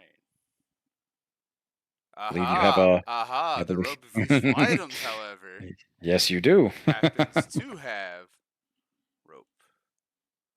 Is that a bonus? You remember this item that you purchased from this discount bin of strange, obscure items, and one of the patches is very much so of a length of rope. And because it is one of the identified ones, you do not need to roll on the what the fuck's going to happen table. So you can just create a length of rope and eliminate the rope from your patches, though. Noted. I will need to make a notes tab here. Yep. All right. If you give you, I think, what, 50 or 60 feet? What is the standard length of rope? 60 feet? It gives us a 50-foot coil. Okay. So I will allow you to fire it out. They are 50 feet back. So you're going to need at least 40 or 10 feet to tie it off. Well, I would say, okay, I'll allow you 40 feet worth of rope to fire it out with the harpoon to create this anchor, so to speak, if you want to put it in the water to give them something else to grab onto, but they would have 40 feet. So they would only be 10 feet away from where this rope is. Okay. So it would put it within range for them to acquire, at least grab onto. Easily. Yes. We shall do And that's that. what you want to do? Yes. Okay. As Kyron pulls this strange patch off of these off of this vest that he purchased, that some of you may have taken note that he purchased from Danger's All Works not too long ago. He pulls off this patch of this almost like scout vest that he's wearing, and he kind of channels it across through his fingers and creates this length of rope, and it's almost like a magician pulling something out of a hat. And he just keeps on pulling length and length and length and length of rope out of this patch, and he begins furiously tying it off to the harpoon that is attached to this ballista and fires it off into the water. And because it's firing just short enough of where they're at, I'm not going to make you roll to not hit them. So, Maddie and Xena, you're within 10 feet of a length of rope in front of you, and Drum, you still get a swing to try and grab them on your turn. So, Kyron, that is your turn. Maddie, you're up. Monroe, you're on deck. All right, so I have Xena. How close, or can I still swim close enough to Drum specifically so they can reel us in, or is he too far away? I mean, you can try and dash to him. He's about, I think he's 40 feet away, and you're moving. You'd have to step with the wind. You'd have to use a key point to get to Drum, and still make the acrobatics check to grab him because you're still carrying Xena. Or you can grab the length of rope that's in front of you, 10 feet, and it'll be a very low DC to grab that. With no step of the wind. Do I see if Xena's wings are ripped off, or can she just fly? At this point, you notice that she is badly injured. You don't really take notice that her wings have been ripped off. Okay. But you do know that she is badly injured and probably cannot move or swim or do anything on her own without your assistance. Yeah, let's just do the net then. Let's not get too far behind everyone. Okay. Just make me a DC 5 acrobatics to try and move out and grab the one that's right in front of you. 5 or lower, you miss it, and that's catastrophic. I have a +4, so just no natural 1. No nat 1, you should be good. We're looking pretty good. The odds are in our favor right now. Yes! 19. Hallelujah. All right. With that, Maddie and Xena, you're able to grasp onto the rope that is tied to this harpoon. You're able to latch onto it strongly. With that, I'm going to go ahead and end combat here. Everybody has been successfully secured or is able to get back to the ship within, a sufficient amount of turns. Everybody is safely returned to the boat. Hallelujah. Yay! No nat 1! And at that moment, we are just shy of 8:30, so we're going to go ahead and take our quick 5-minute break. Everybody refill your drinks, have a pee, and we will come back at 8:30. So everybody's got 5.5 minutes. Yay. Stress. Stress. Awesome. You guys did it. The brain all our plans. We got some of them. I did a whole lot of nothing. Water levels are a bitch. We have been planning that for weeks. I did a lot. And now that it's here, we're like, I was like, I have this that I can use if we need to. This and this and that. What do you guys want to do? And at one point, they were like, "Let's just do a drum." Yep. I was like, okay. I mean, throwing drum did a lot of nothing, realistically. It was the effort. Shows you cared. I was just thrown. I didn't even sign on for that. You didn't even say toss me. Smalls is like, you.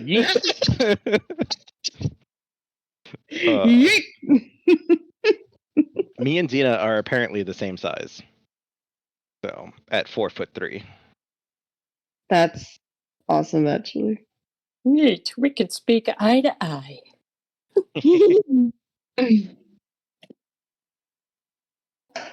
You're like in Halo. I learned that there's Mini Slayer, and you could play as a tiny Spartan running around the field with the giant weapons as you fire at people. And I just now image of you and Xena running around the field now of these giant things. Just here I go.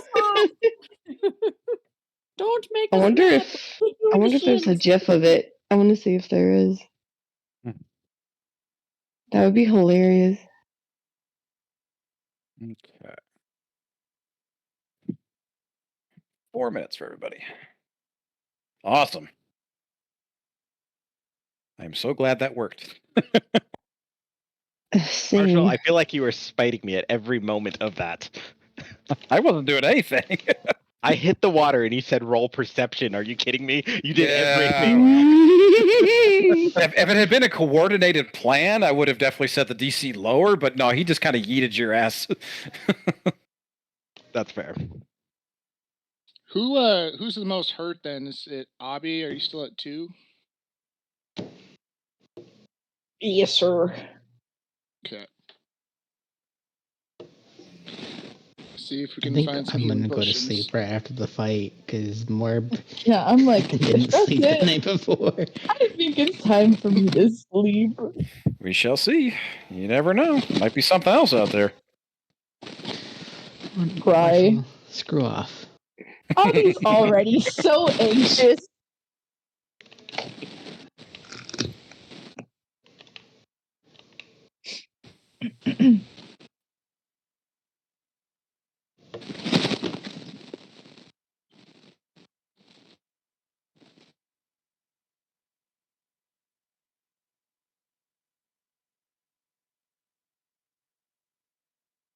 I'm going to be muted for a sec, but I am currently back. Okay. Yeah, we got 2 minutes.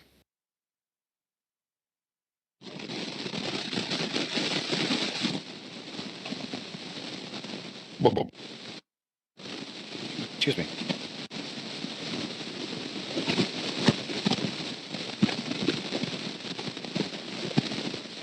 What is that sound? I don't know. Somebody's all scratchy. That's Maddie. It's Maddie.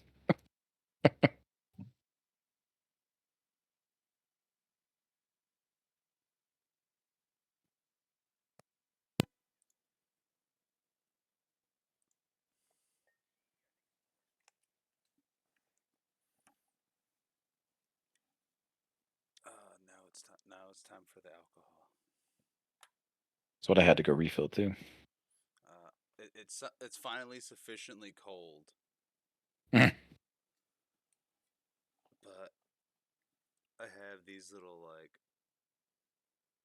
mule drinks that are cannabis infused that I saw mule and my brain just thought add vodka. Cause Just add vodka. exactly. That's all that went through my brain was just add vodka. I should man, I should have went and grabbed a cock and bull. Oh well. Oh well. All right.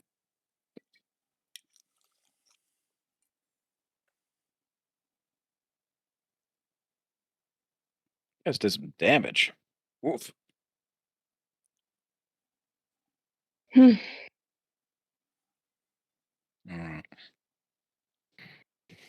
Level 3. Level 3. Right? Level 3. Getting into some fun stuff now. I gotta be careful with this bottle. There's a crack in it. Damn it. That means I have to drink the vodka. Just drink it all. Then you just drink it all. You don't have to worry about the crack. Yeah. That Put it is into a solution.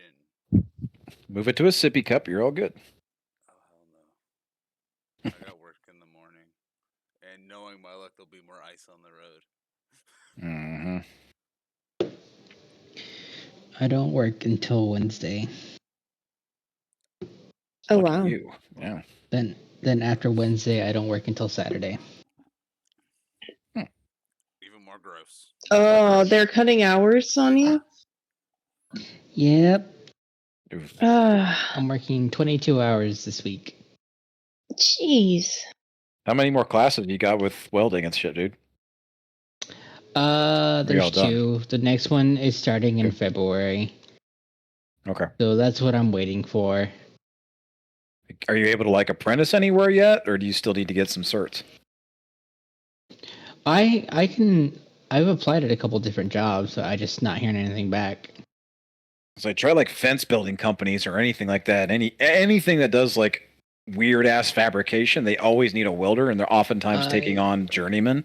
So yeah, So I've that's weird because applied our at 3 welders. I've applied at 3 fence companies. okay. And it's been about a month since that happened. So Well, it's also Christmas time and New Year's, so May not hear anything back for a while. What'd you say, Mark? Yeah, I said that's crazy because up here we are hurting for welders. Mm-hmm. Like my company is hurting for welders, for What type of CNC, welding? for lathing, for any kind of machine, anybody that does machine work. But that's up here in Minnesota. I kind of got screwed out of one, and it pissed me off. So, are you familiar with the types of welding?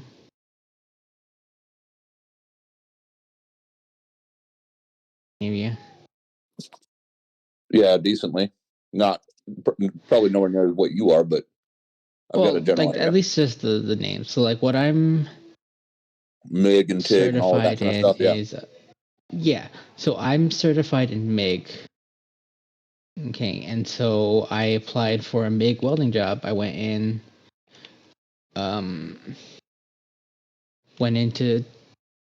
I gave an application, got signed up for a welding test. So like, cool. So go in.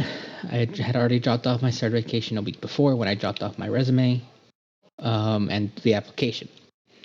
So they had it. They called me in to do a weld test.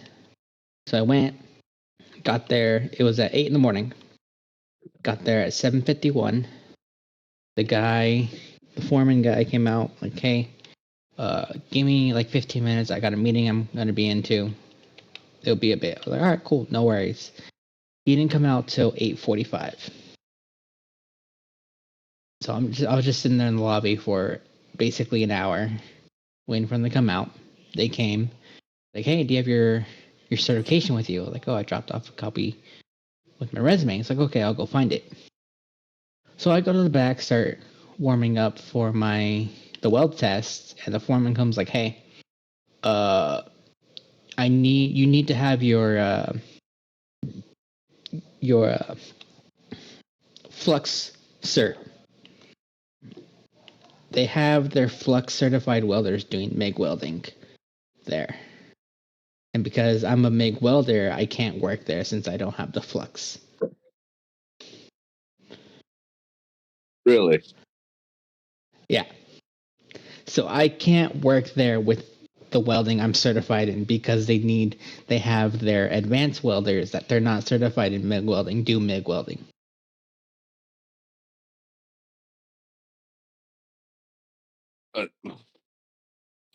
Alrighty.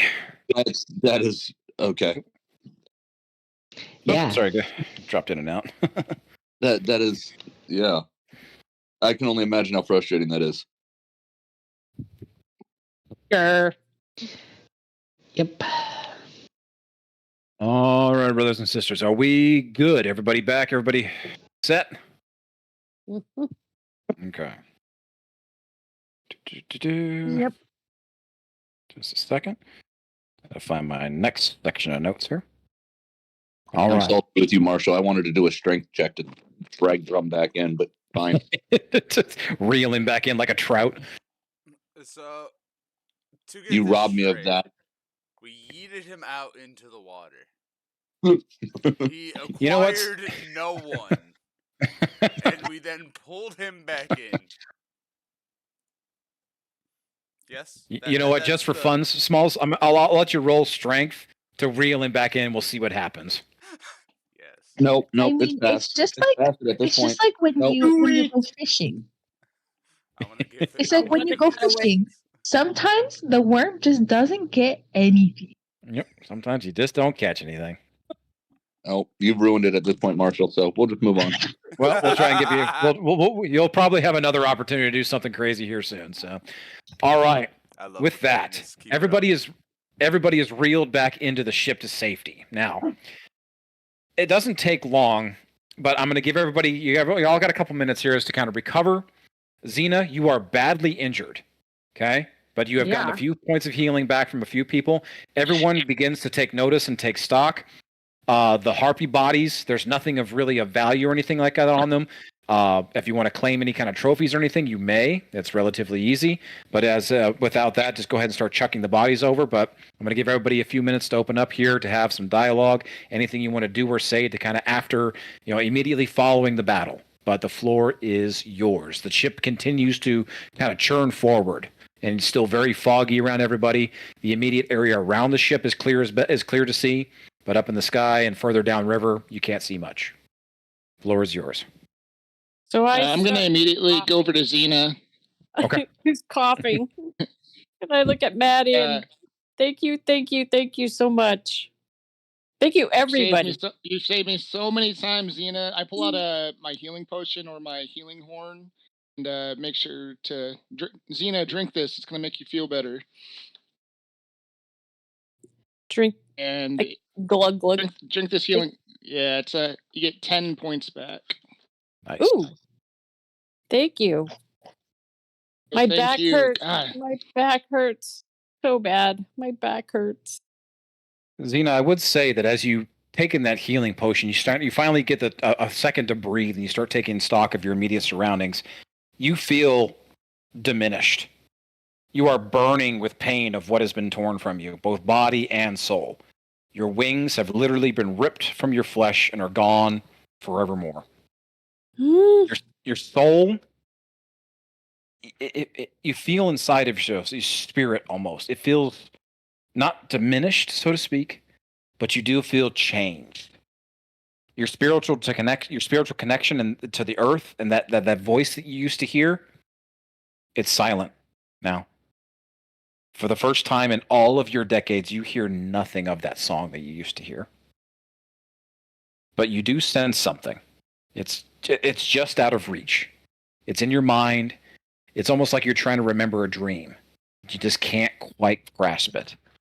You feel something. It's like you feel like a child learning to walk again, but inside your soul.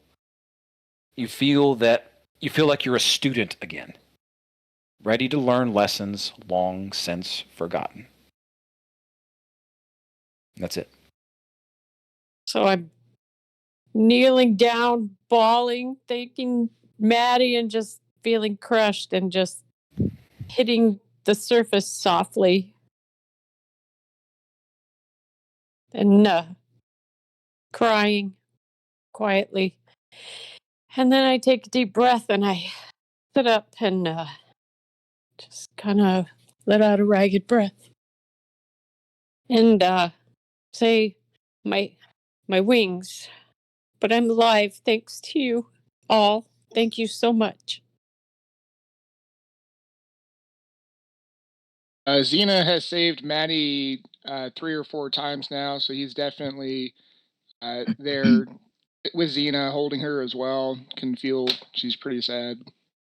I'm sorry, you said your wings? What do you mean your wings?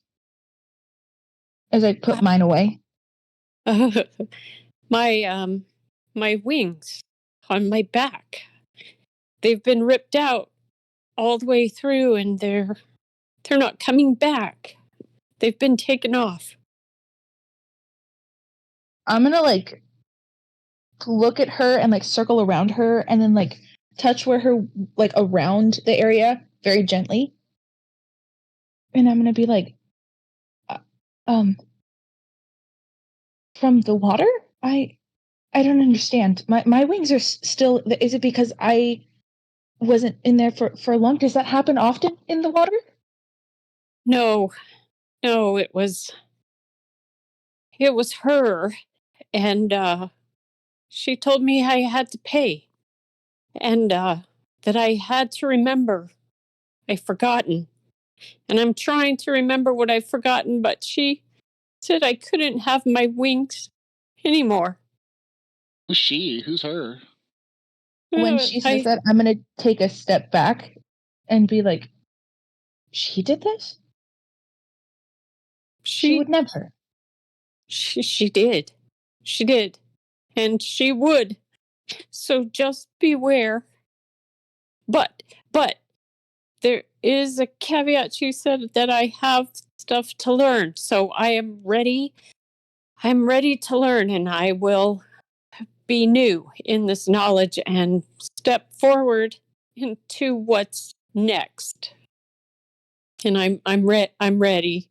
I'm just broken right now, but I'll be better.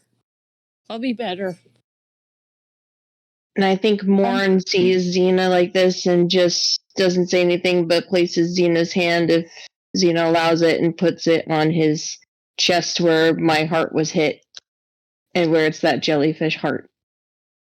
I'm gonna take a step back again, and my expression's gonna change from like concern to like being a little scared. I'm gonna look at Maddie, and then I'm gonna be like, I need to tend to my wounds. I'm glad you're okay. And I'm just gonna walk off.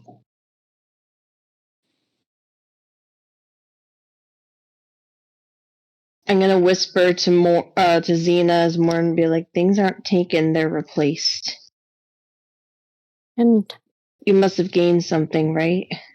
Yes, I'm searching. I'm searching. She said she would take that and give me something else, and I don't remember. But I will. I'm trying. I'm searching my soul. My broken heart will be fine, but my soul is broken, and I need to mend it. It will be mended. She said it will be mended, or I will remember. Marshall, can we use our level 3 stuff yet, or no? Yes, you can. Okay. I want to go, as Abby's leaving, I want to see if I can grab her hand and use the healer's touch that I have now to heal her as well. Go ahead and describe that. It's the first time anybody that wants to use an ability for the first time since you've gained it at level 3 or whatever, I would like you to describe it for the group, however you choose to do that. But you go ahead and you can use your abilities. So it's pretty much the exact opposite feeling of any of the shadow and darkness I've been doing. It's more of a divine glow, like yellow and gold starting to come from my hand that transfers over to Abby's hand and starts healing her. For some life.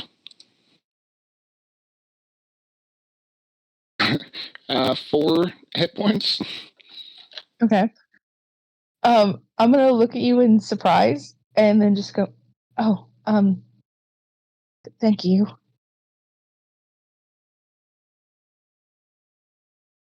All right, I'm gonna go back and check on Xena, who's just had her wings ripped off. More, Drew, Smalls, anybody? I Drum? accidentally rolled. Ignore that. It's okay. So Drum's watching at a distance. He watched as Abby landed and put her wings away, and just for a moment, if anyone was paying attention, there was a look of contempt. But then it quickly went away, and he wandered off to go elsewhere on the ship. No. The perception of 5. Does a 5 notice that? No, anybody who's casually looking would notice that. Okay, well, my passive perception is at 16, so would I see that? Abby definitely sees it. Maddie, you have no fucking idea. My passive is 15. So yes. no, 13. My bad. To catch a facial expression or a facial mood, so to speak, from a distance, yeah, I would say the DC is at least 12. So anybody that has a passive of 12 or higher can see it. Welp. Your emotions are on your face. It's perception, right? Yep. Yeah. Passive perception. My passive is 13. There you go. Oh, it was. Oh no! It was really quick, and then he goes to find other things. Oh no! Yeah, but you forget Morb watches everybody. He does, and Abby's very, very conscientious of her wings and how different she is. Oh no! Contempt towards Abby? Yeah. Oh. General face. I don't betray any other He saw me land, put away my wings, and looked angry. Take it as you will. Okay. Take it as you will. Definitely gonna do that. Does anybody else have anything they want to say or do before we move forward? Yeah, Drew wants to go up to Xena and say, "Hey, I'm sorry for your loss, but like druid to druid with memory problems, we should talk later." And then I want to go follow Drum and see if he needs any healing.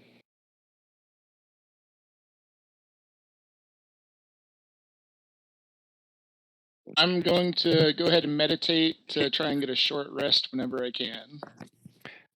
We'll see what happens, but short rest is at least an hour, so we'll see what happens. Anybody else want to do anything? I'm Smalls gonna is go gonna up to wander- Kyron. Oh, go ahead. Okay, I want to walk over to Drum and ask him if he's okay after that yeeting, and ask him why he had that flash of look across his face. Well, next time you should ask before you pick someone up. I don't think you would do that to Xena. I don't understand why I got thrown. You are a barbarian. That doesn't. I guess that means I can swim, but at least explain to me. I hit the water and was very confused. I assumed I was supposed to grab them, but I was not sure. I didn't even know what direction I was thrown. I don't even know how you tied the rope that fast. You tied the rope. I did not. Oh. I guess in the moment of battle, I moved faster than I thought. My apologies there, sir. No worries. Just I'll expect it next time, and hopefully we can aim better. Oh. I got you as close as I could. That's fair, but I didn't know where I was going. That's fair, too. Why did you give Avi such a look? I guess people saw that. It wasn't Avi in particular. It was just an old memory. We'll leave it at that, though. I'd rather not discuss this with as many people who can fly that are around. I understand this. I have many memories I prefer not to remember as well. Just making sure that we're all still on the same team. Of course, we've got missions to do. That's the object is we have, well, different goals, but we'll eventually make it to them. Very well. Perhaps I can buy you a beer to apologize for throwing you without your knowledge. Beers are always appreciated. The core group At that point, Smalls just feels awkward and turns and walks away. I don't like small talk.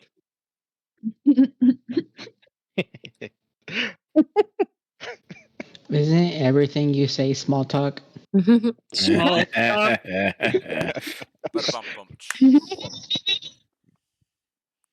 I'm so glad everybody picked up on that.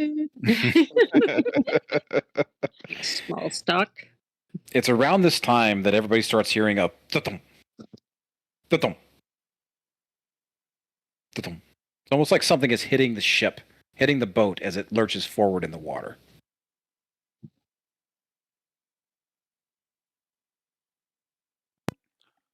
What? Can we roll like an investigation check or something? Can we just scream, "Did you hear that?" You can run to the front of the ship, take a look. All of a sudden, at the top, you hear Captain Albert Alexander. He kind of opens up that little sliding window that he's got.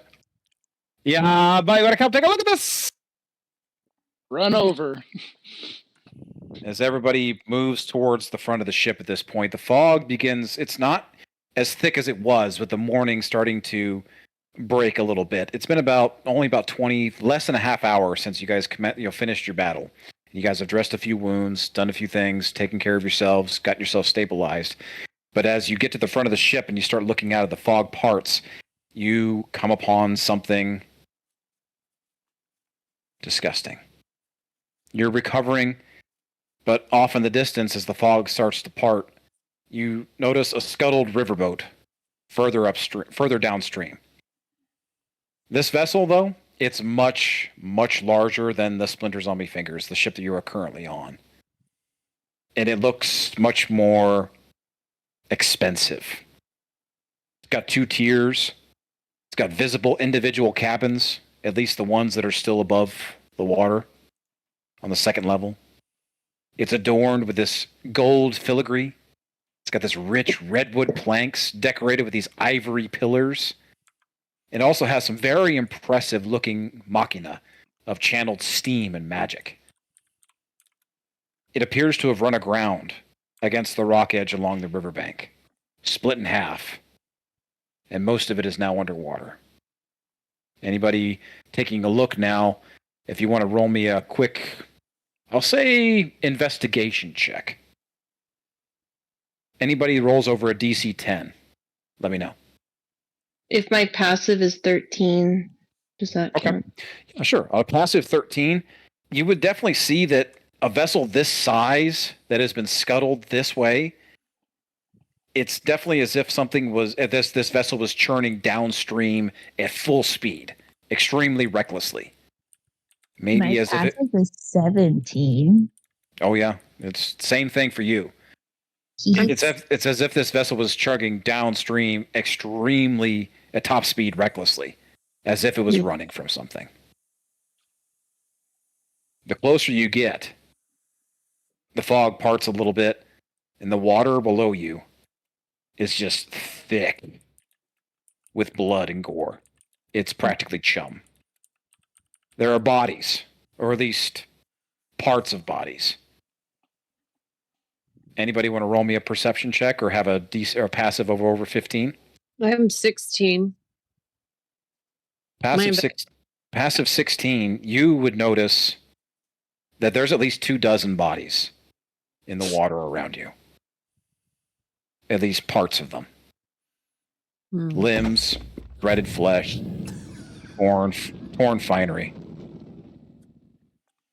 Abby. Yes. Off to the side, you notice that there is a severed head of a human man. He has this mutton chop beard. But he has this look of absolute terror still on his face. His cold, wet, dead face.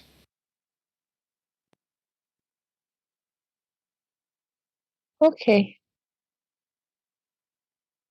Do we have any ideas on what or who would do something like this? Can I use divine sense You want to use divine sense? within 60 feet of the area? That's a new power I got. Sure. What all does divine It's sense like pick up? good and evil. What all does divine sense pick up? It's detect good and evil. So until the end of a turn, I can sense anything affected by the hollow spell or know the location of any celestial, fiend, undead. Nothing behind total cover within 60 feet. There are no celestials, fiends, or undead. Not in the immediate vicinity. But anybody that wants to roll me a quick perception check can. I got 20. 20? Okay. Perception. Does this mean we get another perception check? Sure. Yeah, you're looking for something different this time. You're looking for the source of what happened to this thing. What we get, at least at first glance. Don't worry about me. Yeah, same. I got 13. A 3. 14. Woo, we're all Anybody- the low roll club. Anybody might that beat you this time. Anybody that rolled a 15 or higher, you do notice that there is a litany of feathers about the area as well. There's also a great amount of gold and things that appear to have been ripped out from this ship. Broken windows, broken doors. The feathers have to be the harpies. Not Right? necessarily. Who the Maybe winged harpy's creatures? nest. Maybe the harpy's nest, though. Because all of the gold, would they be after that? They'd be after the gold? Harpies gonna have draw no my use for gold. quarterstaff. Captain Albert Right. Alexander opens the window one more time. Oh, what you guys want to do? Can we go in and can we, go back in the water? Can we go in or get closer to see if there are any survivors? Yeah, we can It's pull not us up closer. That's no problem. Yeah. I'm going to stay in here though. If that's fine. Yeah, I'll get you closer. You want to get closer? Everybody want to get closer? Let's go. Yeah. Anyone I'd else? like to get away from here, guys. This is eerie as fuck. With this amount of If it- carnage, there's no way they left anyone alive. What if somebody is alive though? Yeah, I prefer land. Every Did man for somebody say himself. gold out there? Did somebody mention gold? True. there's gold everywhere. Not The that ship- that's The thing. ship on. itself is kind of like designed with like this gold filigree throughout itself. It's whatever this vessel was, it was certainly expensive. So the gold that we're seeing is part of the ship that's around the ship? It's gold filigree, like a design. Yeah, so that's what's in the Okay. water. I need you to think for a moment. Whatever caused all of this was terrifying to these people. And it wasn't pirates or something like that, or they would have taken the gold. True. I don't know what this is. But the water already terrifies me. I don't want to send out a yell because what if we attract something? The ship's about your vessel you're on. The Splinter Zombie Fingers is about parallel with the wreck right now. So y'all need to make a decision quickly about what you want to do. I'd move forward. I say let's check it out. Can we, because we're parallel, are we close enough to jump on board? No, you'd have to move the vessel in closer. You have to make a conscientious decision if you want to stop here. All right, Do let's take we a quick vote? vote. Everyone put it in the chat, yays or nays, and we'll count them out. Yeah, seriously. Okay. Hey, Yeah, If it yes, stop, yes. If it matters off in the distance, hey, Drew, go ahead and make me a quick history check. Just DC 5.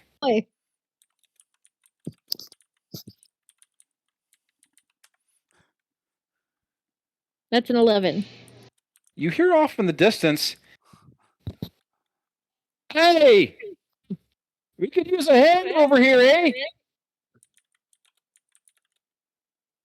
that makes a difference. There's people here. Let's go help them. And Drew, you recognize this voice. Oh.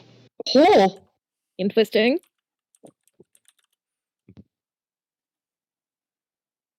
Yeah, so I'm going to speak up and be like, we've seen blood and guts before. I hear a voice over there.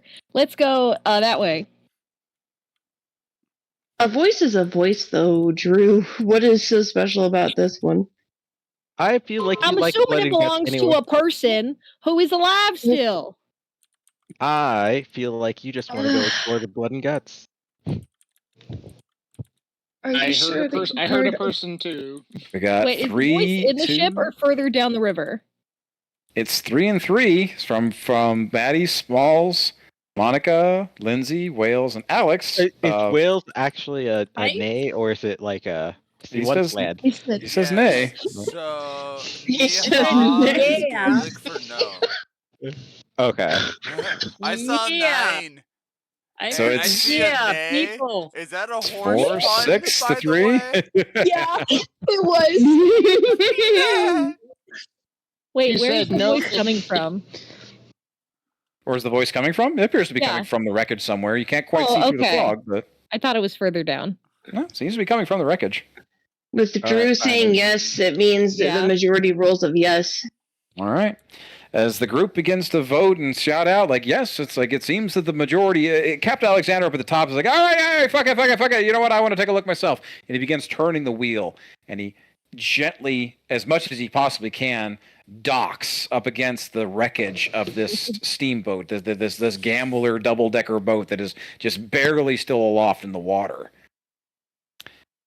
As the fog begins to part, and like you are literally paddling this boat through a sea of chum and guts right now. It's whatever happened here not too long ago, and the air is thick and ripe with that metallic smell of blood. But as you hear the clunk clunk and the docking, the connection of metal and wood up against each other, as you all kind of make your way to the forward bow of the ship, and as all of a sudden 2 figures emerge up at the top of this wreckage, and you see bows pulled back tight. Oh, I'm gonna stay at the top. I was just about to say I'm gonna stay at the top with my rifle. Basically the same. Morb has positioned himself up at this, like, what could be considered a crow's nest position up at the top of this steam vessel as he narrows himself and zeroes himself in on these 2 figures that have suddenly appeared up at the top of the ship. Their bows drawn, your flintlock cocked and ready, powered up, ready, charging. It's like, oh, hey guys, fancy seeing you here. And you all recognize the familiar faces of Errol and Flynn. A half-elven ranger brother and sister that you all spent the night with, partied with, and enjoyed some time with, not but a week or so ago.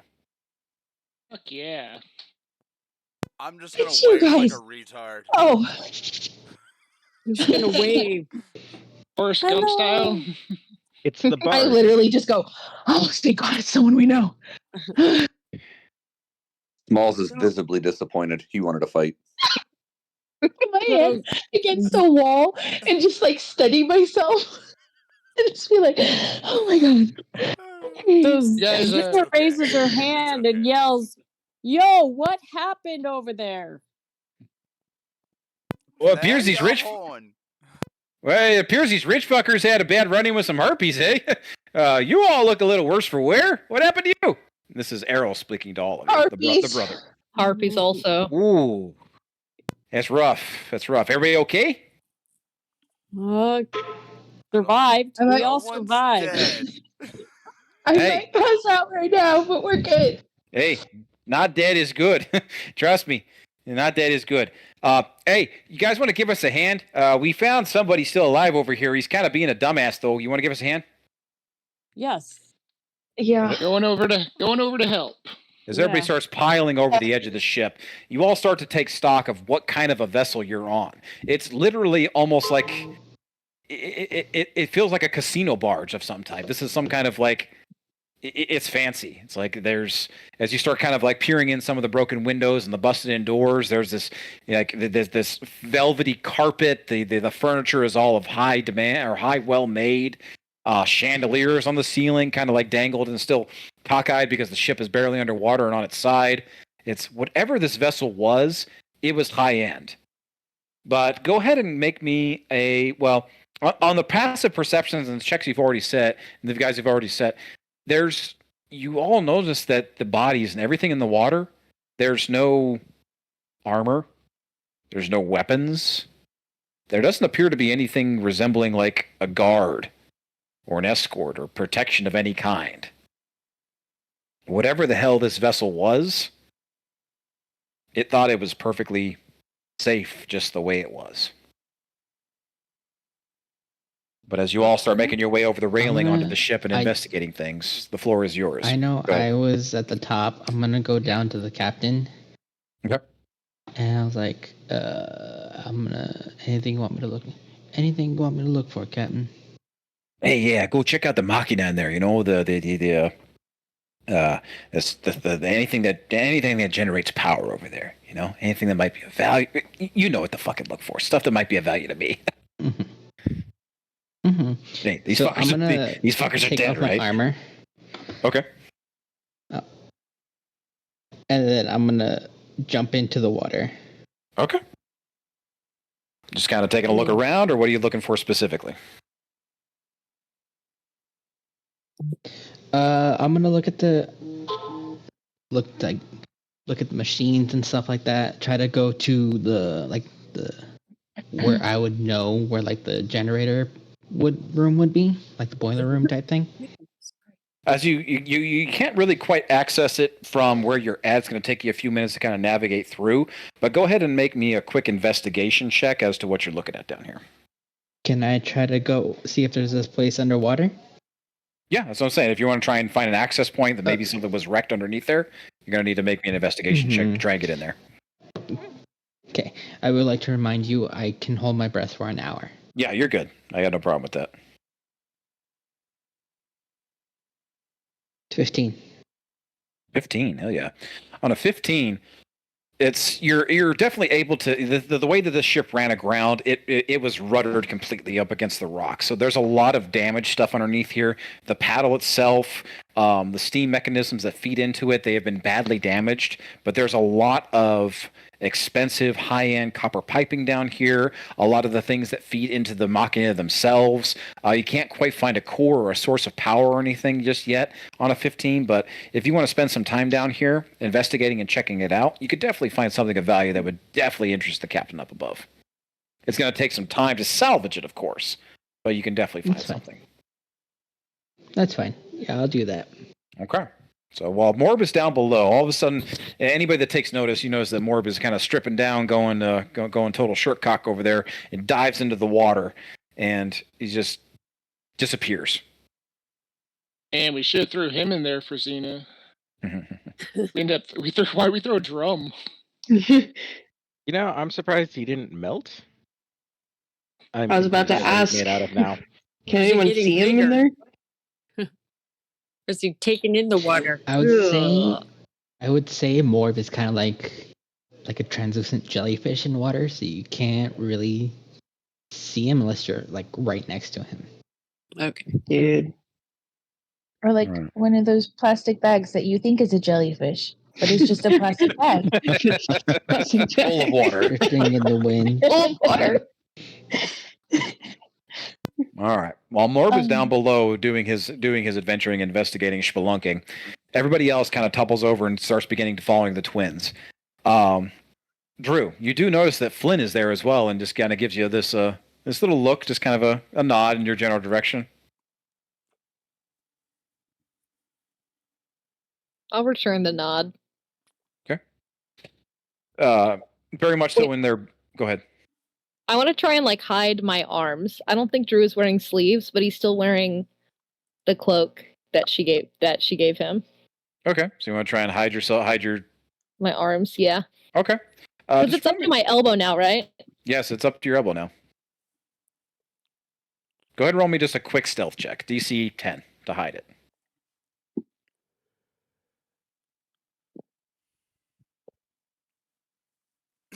That's a 22.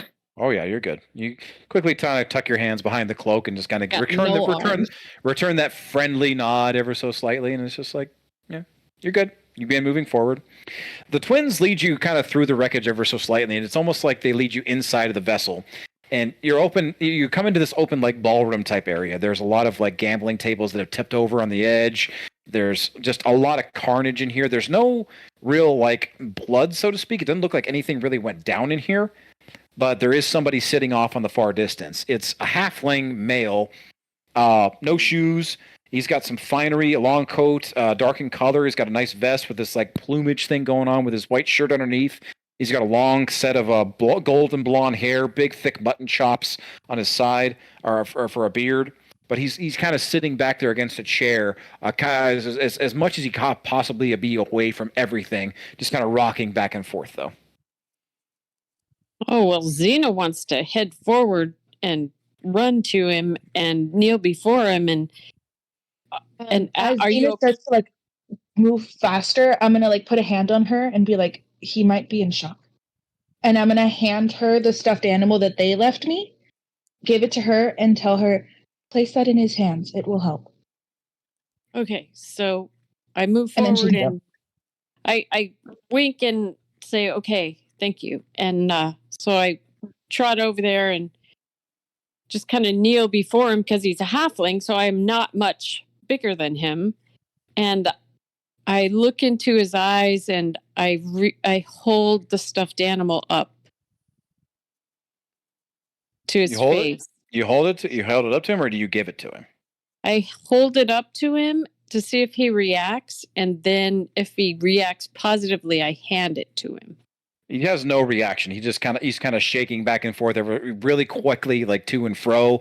He's very much so in a state of like as you could say, shock. So then I put my hand on his knee and I slide. He immediately flinches back and just like almost falls over off the chair that he's on. Oh, I'm so sorry. I'm so sorry I frightened you. Yeah, you might want to not want to touch him, eh? We haven't been able to get shit out of him, but yeah, he's just that's kind of how he's been for like the last half hour or so since we found him. Oh, so Gina, go ahead. hand it to him. Okay, so I Just hand reach him. I just hand it to him, right under his nose, and I put it so that he can see it. He doesn't take it. So I put it on his lap. Yeah. All right. As you force this thing into his hands. Okay. As you force this thing into his hands, he almost grabs it instinctually. It's like he almost goes into the fetal position. But as he grabs this thing, a couple seconds pass, and you almost feel like you see that the rocking, it subsides for ever so slightly for a second, and he takes a deep breath in. Oh, thank gods above. Oh, thank the gods. Did he send you? Did the Jarl send you? No. Who? Oh, nothing. The Earl. Nothing. The Earl? Nothing. Thank the gods for you. It was awful. Can you? I'm gonna take a step forward and be like, she calms you down more if you pet it slightly. I'm good. Yeah, thank you. I'm quite all right now. Whew.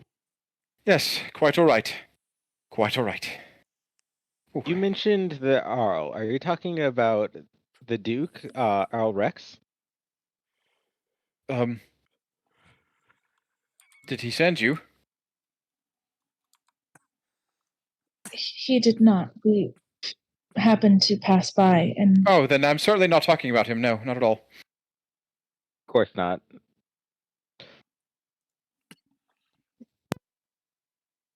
Are you okay? Do you have any injuries? I'm fine. Are those things dead? Did you kill them all? Yes. They're all gone. Oh, thank all but you. one. Oh, God. He ran off. God, you have to kill them all. Wait, you killed them all, except for one. Yeah. The big one. Oh, God. Did you? I shouldn't say. It's all right. You are safe. Did you find her? There was,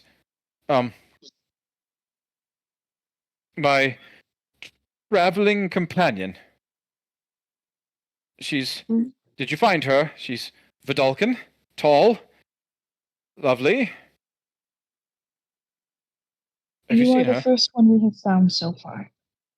Oh God. We've found you and stopped looking for others because we were very concerned. You have to find her! Don't stop looking! Are you mad? Go out and find her! We will. Will we? We will go continue our search. No, right now, please, for the love of God, go find her. Please. Oh God, he's gonna have her head. He's gonna have what? Excuse me? Who said that? I'm just yelling in the back of, what's in it for us? Yeah, we don't work for you.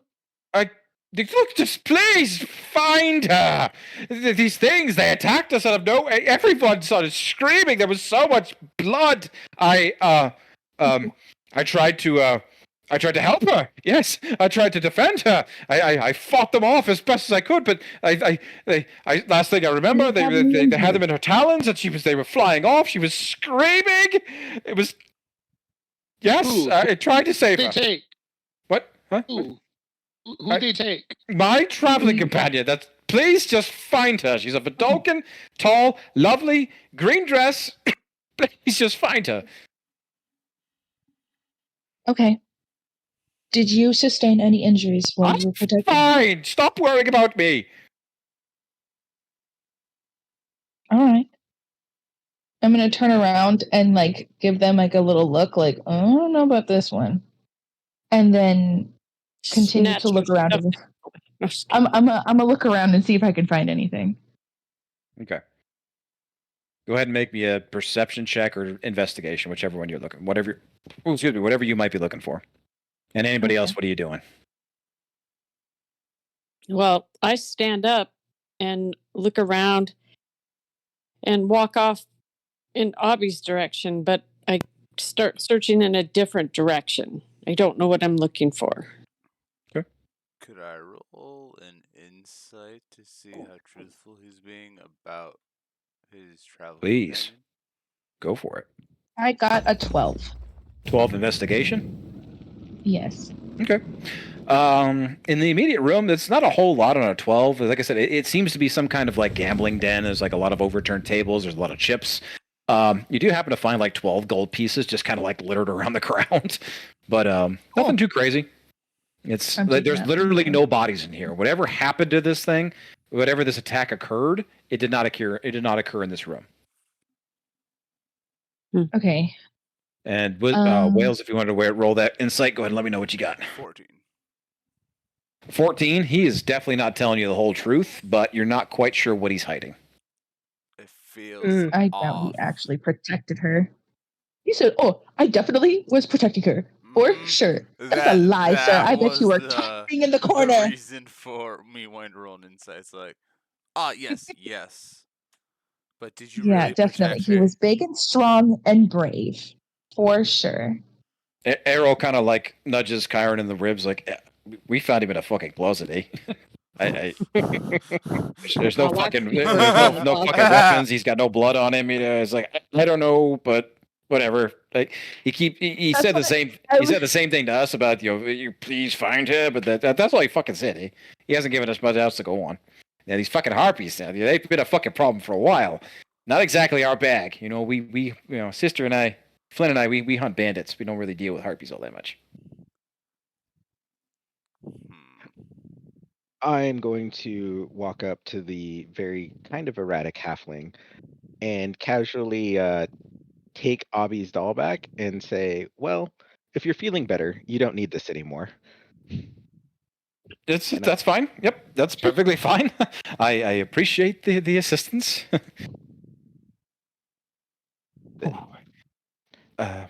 Xena. Oh, what?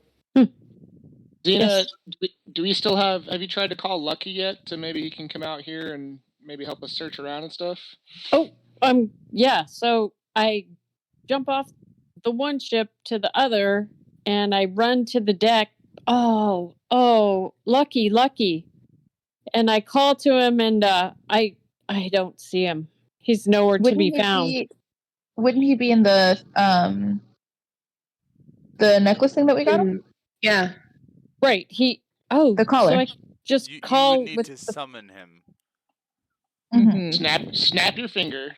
So I can summon him though, right? Because I summoning. Yep.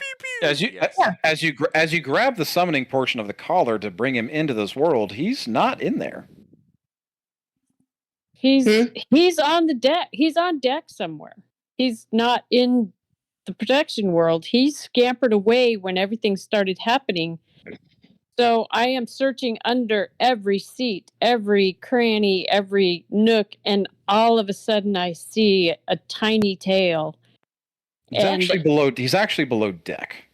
So I would say as you're looking around and investigating, looking for him, all of a sudden a hatch to the bottom deck pops open, and Angus and Aegis come strutting forward. Angus has Lucky in his arms. He's just ever so slightly petting him. Oh, Jesus, so fucking noise up here. What the fuck are we doing? Why is the ship stopped? Oh, can I just thank you for protecting Lucky? I'll take him. We're on the other ship exploring. Did you see what the other ship? Other fucking ship? We were down below deck. What the fuck are you talking about? Come to the bow. We are trying. Sure. I work for fucking you now. All right, let's go take a look. I'm sorry. I'm frustrated. I didn't know where Lucky was, but let me just let you know we're at the other ship. The pup's fine, all right? My brother Angus wasn't exactly too fucking keen about the little shit coming down, so whatever. He's fine. Here, take him. Well, at all right? least he's And he not slippers. And he hands, he hands you to him, or hands Lucky over to you. All right. What? And As Angus and Angus approach the bow of the ship and they look at the wreckage, it's like, what the fuck is this? Look, let's go take a look. He motions to his brother Angus, and Angus immediately hop over, and they start like taking stock of everything they could possibly find. They're checking over like the gold filigree, anything that looks like it might be of value. They immediately start kind of like scraping away at and chiseling away.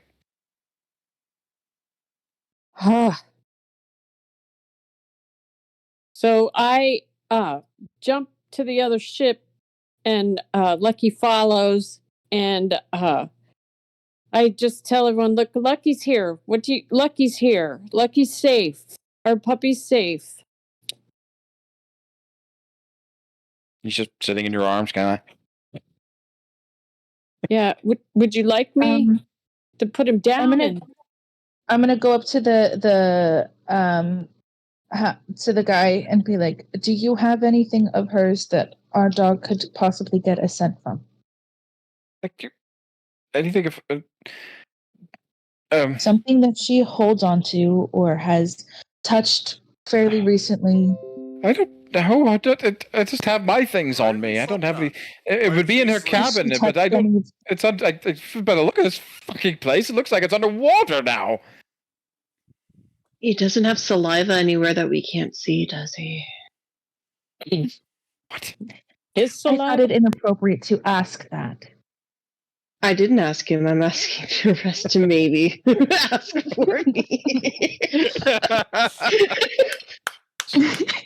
Well, how about Lucky takes off and starts sniffing the deck and then stops and looks at us? We I mean, he starts sniffing the deck and he immediately just kind of goes around peeing on things. Lucky. If we're going to have him follow a trail, he needs to have something that she wore at the very least. I don't know what you people are doing with the damn the dog. Look, last thing I saw. Speak ill of our dog. I'm not speaking ill of the damn dog. I told you those things attacked us. The last thing I saw was my lady being hauled off by those fucking creatures. Which direction? I don't know. Up in the fucking sky, man. How many? I slap him once to make him quiet down a little bit. Thank God. Are you good? I'm fine. Okay. Don't hit me again, peasant. Don't call him a peasant. Hit him again for the peasant comment. Yeah. Oh, Grove's not even in the room. He just pops around. Stop hitting me. Look. For the love of God. Please. If you weren't sent by the Arl, you have to save her. They hauled her off. I don't know. She was alive the last I saw her. They hauled her off into the sky. You must get her back. So much depends on it. Is this the Earl's ship? Don't! Why would you ask us if we came from the Earl, huh? Roll me a persuasion check. Okay. Get over there. If anybody is assisting, I would say, Maddie, if you're assisting with slaps or anything like that, you know what? Roll at advantage. Why not? Doing it. Assisting with slaps. Shall we scare him straight? Slap, slap, slap. Clap, clap, clap. Use my underwear. Slap. This sounds like How a much perfect time for advantage? Smalls to walk up in his face. Oh yeah, we were Seriously? definitely waiting for you. I to got come a up. 17 on persuasion. Ooh, You might 17. pass out.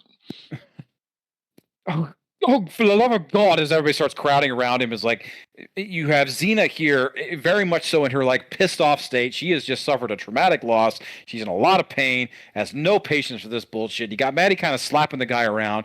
You got Smalls and Drew with their 7 foot, not fucking around frames. It's just like, oh, fuck. All right, listen.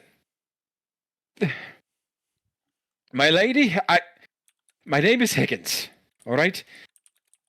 I am my lady's manservant. My lady is Drusilla Rex. Drusilla. And who all here is from Opus Day, or has spent a lot of time at Opus Day? Should Only be in passing, but I Drum. definitely You already caught it earlier. So yeah.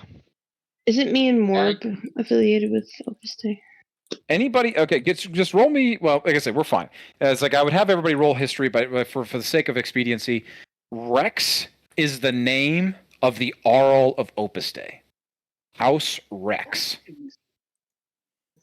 Dagny Rex. Rex. Yes, Arl Dagny Rex is the Duke of Opus Day. So Drusilla Rex, putting 2 and 2 together, is some kind of relation. Oh my. Look, we were traveling to Triniborg.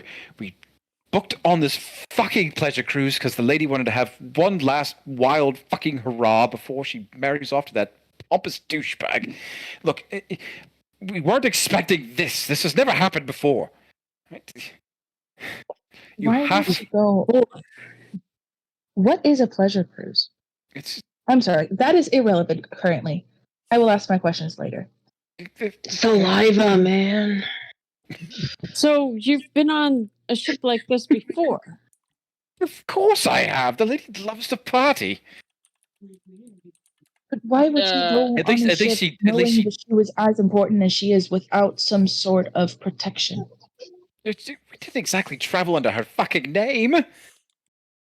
Guys, an Arl's gonna have a lot of money. I don't know. Might be worth our time to see if we can side quest this and find this person. Please, you have to find her. It's like, look.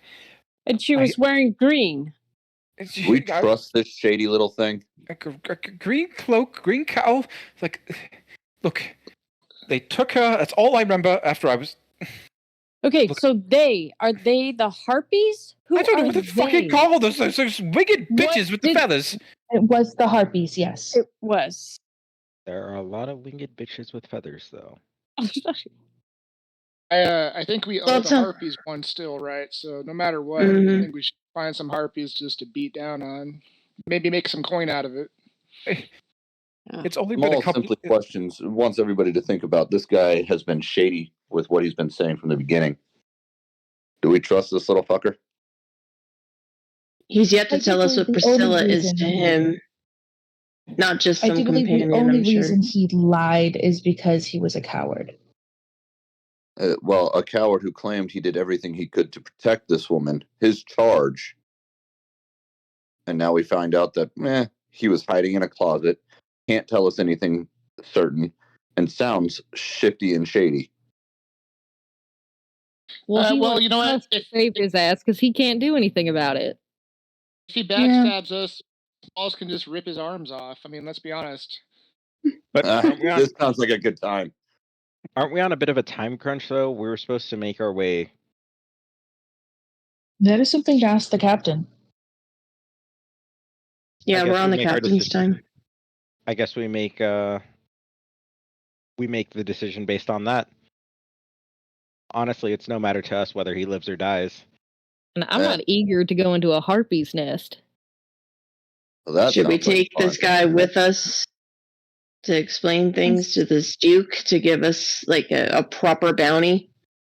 So does that mean we're going into town, taking this guy, and We're not.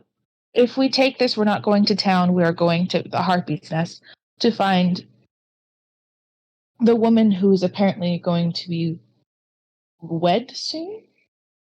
I feel Question like mark? if she is related to the Earl in any way, to take him with us and he be telling the truth and not come back with her would just be a liability for all of us. Fuck it, kill him here. He did say one last hurrah before she's wed to. How did he put it? some pompous douche? This pompous douche, yeah. Yes. So who is it? Who's she going to be Does married? Higgins like Priscilla? This guess- is what I'm asking y'all to ask him. It's like, Is Priscilla? Do you mate with Priscilla? I think is the question. exactly, I think it's the drums. question that we're trying to ask. Are you asking him that right now? Yes, we're asking him that right now. Yes. What? I'm gonna keep looking around the ship. For the love of God, no! I'm her manservant. I am the lady's manservant. I was charged with keeping her happy and getting her safely to Triniborg. I've served her family for years. Safely, but without any armor or security. But not a soldier. weapons. So you're like a blacksmith. You work out her kinks whenever she needs it. I have no idea what the fuck you're talking about. I just tend to her needs. Saliva? Dang. You are fucking insane. Oh God. Oh God. Oh God, we can't take anything seriously. Drum. I'm gonna need some truth serum.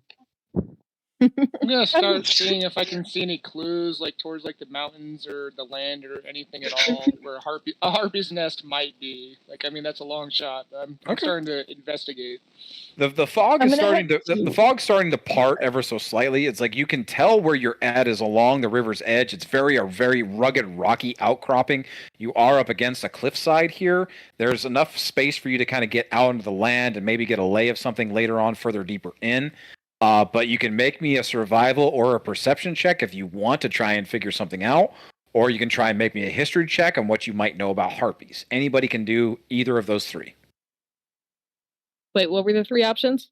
Perception or survival to try and determine where you think a nest or a den might be that would belong to harpies in the area that you're at. That way you could see.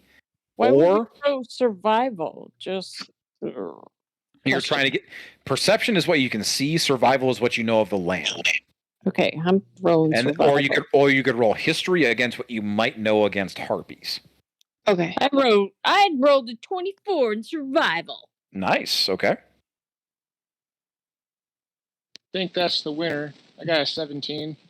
On perception, tell me what you get. It's like, is anybody rolling history? I'll roll a history. Okay. I did survival. I was looking at my hooves. It doesn't matter what I rolled. I rolled a nat 1. I'm looking at my hooves. You're fairly beautiful. Yes, you're fairly certain that harpies don't fly, so they're probably somewhere in the water. They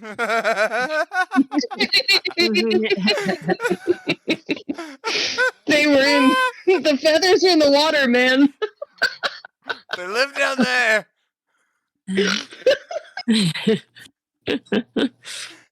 What you got? What you got, Monroe?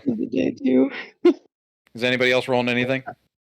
I did a history for 12, if that's helpful. 12? Okay. Anybody else? Rolled an 8 for survival, so he is obviously far more concerned over making sure this little halfling is not going anywhere. Okay. I rolled an 11 for perception. 11 perception. Okay. I decided to roll a history check, and I got a 19. Ooh, very good. Okay. On a 24 survival, Xena, taking a look at the land around you, something in you just clicks. This isn't something that you're used to feeling. It almost feels like it's new, but you have a sensory perception to the land around you and just getting a gauge of everything that you might encounter in a land like this. It's not something that you're dreadfully familiar with. It's certainly not your preferred terrain, but you would know that somewhere up this cliffside, you could easily find caves, something where a flighted creature like this would make its nest high up on a perch, easily to see down, look down, and spy prey from a distance before swooping in and attacking. Abi, on a 19 history, you're not particularly familiar with harpies, so to speak, but you would know that judging by the size and everything that you just fought, these creatures that you now have experienced, they're roughly the same size as you, or things that you have fought before alongside your hive mind. And you would know that something of this size cannot travel far, even on wings that could support it. So wherever this thing might make nest, it wouldn't be terribly far away. Okay.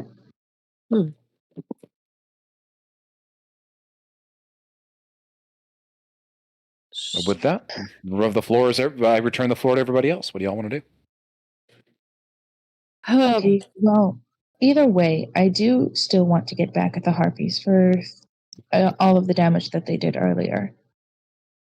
I know that they wouldn't be far. We're so close to that one hag finally getting it. What's coming to her?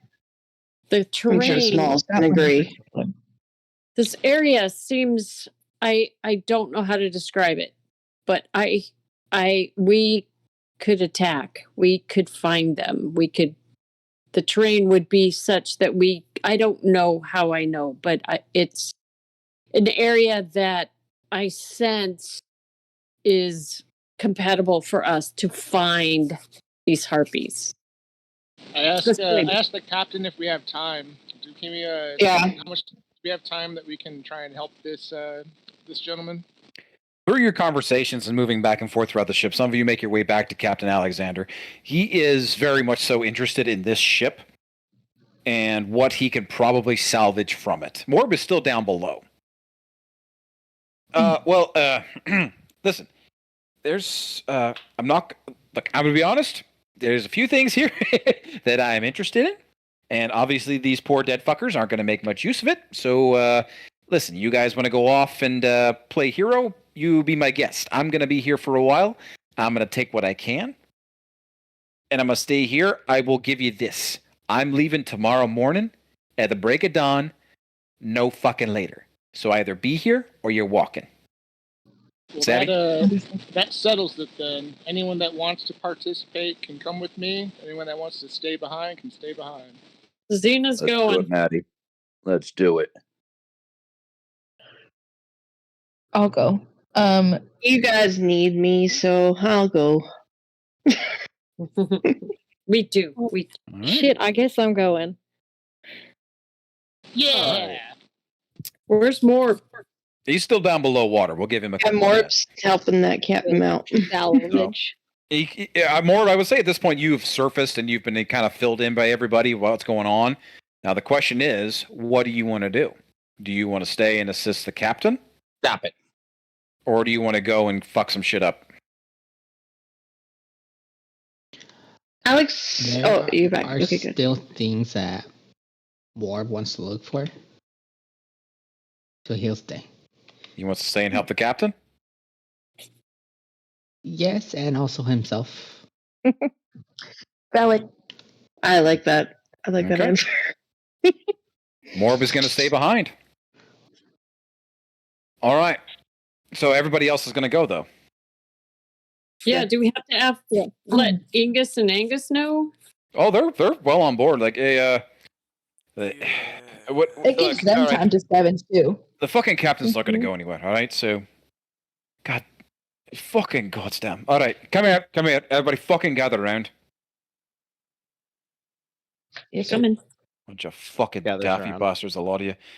As he kind of gathers you all around, he reaches into his pouch and he pulls out kind of this. It almost looks like some kind of like ball. It almost looks like a bath bomb, I guess you could say, is the best way I could describe it. And he takes it in his hands and he motions for a couple seconds, puts it up to his lips, says something under his breath, and then all of a sudden it just kind of erupts into this gentle fog that immediately fills around the area in a 30-foot span. And everybody in that 30-foot span takes 5 points of healing. Wait, did I? No, sorry, I clicked the wrong one. Or did I? No, I did click the right one. So everybody takes 5 points of healing, every single person, and he pulls into his pouch and he pulls out 2 of those syringes that he had. And he hands them to Smalls. He's going to hand them to you. Got it. Use That 5 points of healing, can that be temporary heal HP as well? No. It's just straight healing. So if you're already at max, then you're at max health. Cool. Okay. So everybody gets 5 points of healing. And he hands you 2 of those healing syringes. Now, everybody here has seen what those can do. They could heal somebody, or they can stabilize somebody. And you now have 2 of them. Cool. I say thank you, and I actually hand him a pouch that has 10 gold into it, because I know that wasn't cheap, so thank you so much for your help. Well, it's well fucking considered. All right, thanks. All right. You know what? God, fucking. All right, fine. He hands you one more as you kind of look off to the side of your edge, and like Angus is kind of like eyeballing him a little bit because you handed him the gold. He hands you one more. You now have 3. He gives one to Maddie. Thank you so much. We'll be back. And who has the other 2? Smalls. Smalls has 2. Maddie has 1. So you can add just healing syringe to your inventory. We'll know what they do. All right, so I guess Sick, since we got Maddie. healed, and this is like the first time I've been healed in the campaign, I should mention that I have what is the feat called? Remarkable Recovery. So Ooh. I get an extra 3 hit points every time I'm healed. One of them. Fuck yeah. Damn. You're awesome. Yeah. Maddie's awesome. What the hell? As soon as this healing magic kind of hits Drum, you all notice that it has like that same kind of like glowing and like that warming effect as it does for everybody else. But Drum instantly kind of like flexes up a little bit. The veins pop on his arms and his shoulders. Just like it gives him that little bit of extra, and just every little muscle kind of like, yeah. So I'm still at exhaustion. You have 1 point of exhaustion. Okay, so I still have to. What do I have to do to get it back? I have to. You'd have to take a long rest. Okay. Let me see. Not ready for a rest. Ready to go. So now comes the question. Can I cure her wounds? Yes, if you guys have you have potions or spells or items that you want to use to try and heal everybody up, you are welcome to do so. But you can choose to take a short rest if you want to, an hour. But the more time spent is less time that she has, if she's still alive. I will be a much better person if we take an hour to prepare and have a short rest. If everyone's okay with it, I will be able to. I agree. I think so too. Put on your oxygen At least an mask hour. first. A short rest is at least an hour. All right. I guess we take an hour to plan. It seems pretty universal. Okay. I'll make a note of that. Everybody. So we all press short rest. Yes, you can go ahead and click the fire icon, the fire campfire icon up at the top left of your screen, and click short rest. Not long rest, short rest. Hopefully. Since Smalls doesn't need a rest, can I do a little scouting while they take their hour? Absolutely, you can. If you want to try and kind of get ahead of things. Now, also, Errol and Flynn are here. As you guys kind of start prepping and doing and getting everything ready, Errol has been doing a lot of the talking and everything, and he kind of continues with like, "Hey, listen, harpies aren't really our thing, eh? You know, we're more about hunting bandits, so we're gonna kind of sit this one out. We'll stay and make sure nothing else comes down. We'll make sure your ship stays safe, but if that's okay with you guys." Sure. You have Morb and Angus and the captain all with you if you ever need the assistance. I say that's a fair trade. Does anybody have a passive perception of at least 14 for insight? Hold on, I'm reloading mine, but I believe I do. Passive perception, I have 14. Oh no, mine's 11. Okay. For insight. Wait, at least what? 14, at least 14. Oh. I have a 14. 15 as well. Okay. Everybody that has at least a 14, you get on a passive insight. You can feel that when Errol says this, he's a little hesitant to say it because it's almost like he's supposed to say this because it's not his. It's not his job, but he feels bad sending you guys out or letting you guys go alone.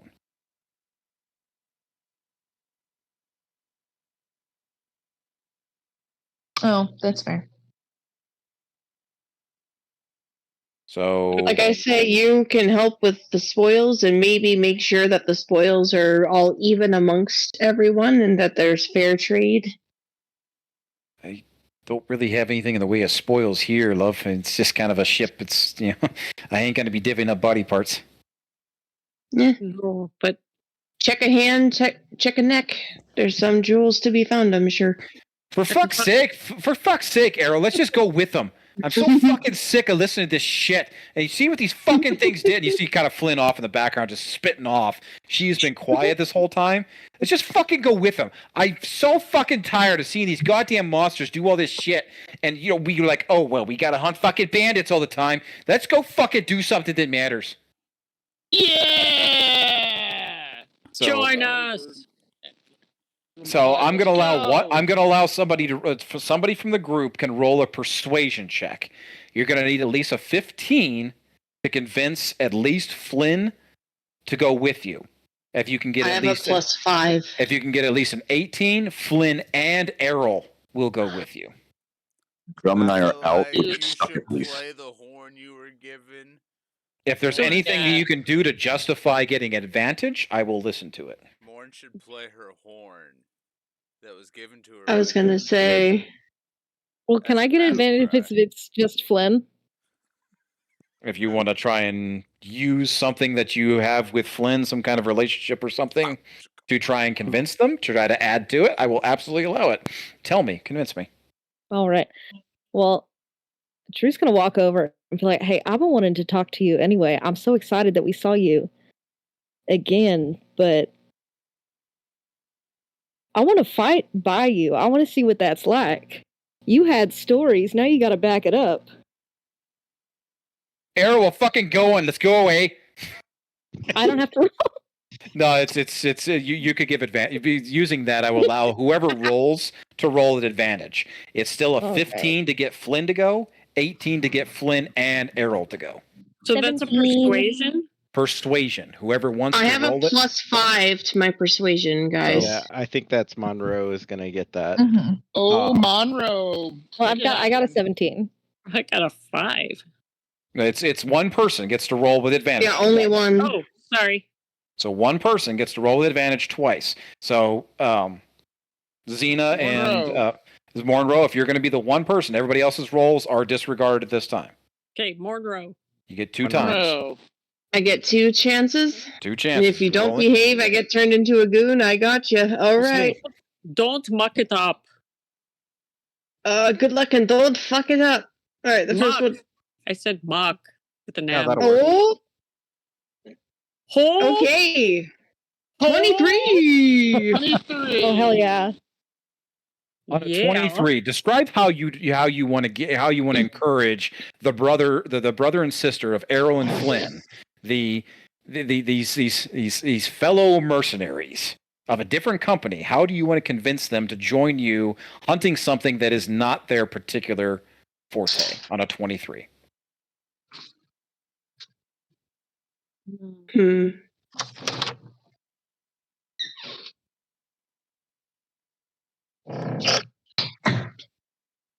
I take out my horn. Okay. It glistens into the light.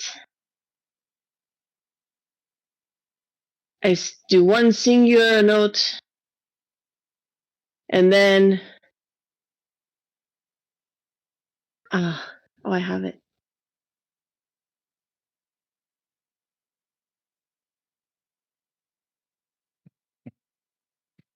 Here, give me a second.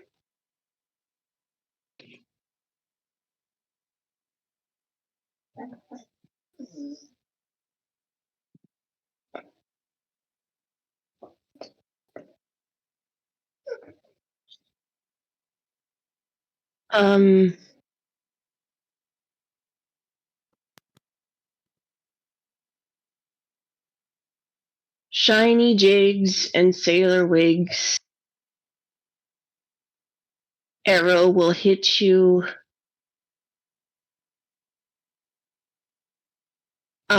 With pride. Jingle jangle, fingle fangle. Bandits can get scalped, but you guys can help us with harpies.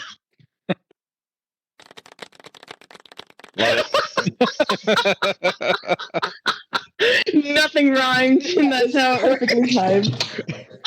Fantastic. Well done. Arrow kind of looks at you and goes, I have no idea what the fuck that means, but you know what? Fuck it. It's better than sitting around here. Flynn, let's fucking go. Yay! All right. That is the jig of morn. As everybody's like getting ready and like taking their rest and everything, at a certain point, Aubrey's just kind of stand up and be like, "What happened to my stuffed animal?" I believe Drum got it back. Drum took it away. got it back. Drum took it away from the Yeah. guy, or from Higgins. I'm just gonna be like, "What happened to it? Please tell me we didn't leave it with his grimy little fingers. I don't like that man." Nope. No, he didn't deserve it. So I'm gonna like hand it back to Abby, and then I'm gonna lean in close and whisper. Drew's doing that thing where he tries to mate with multiple people, and that's how we got attacked last time. So be on guard.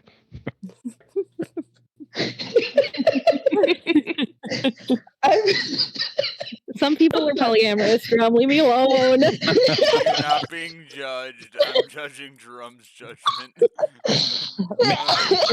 Like, what's wrong with this situation?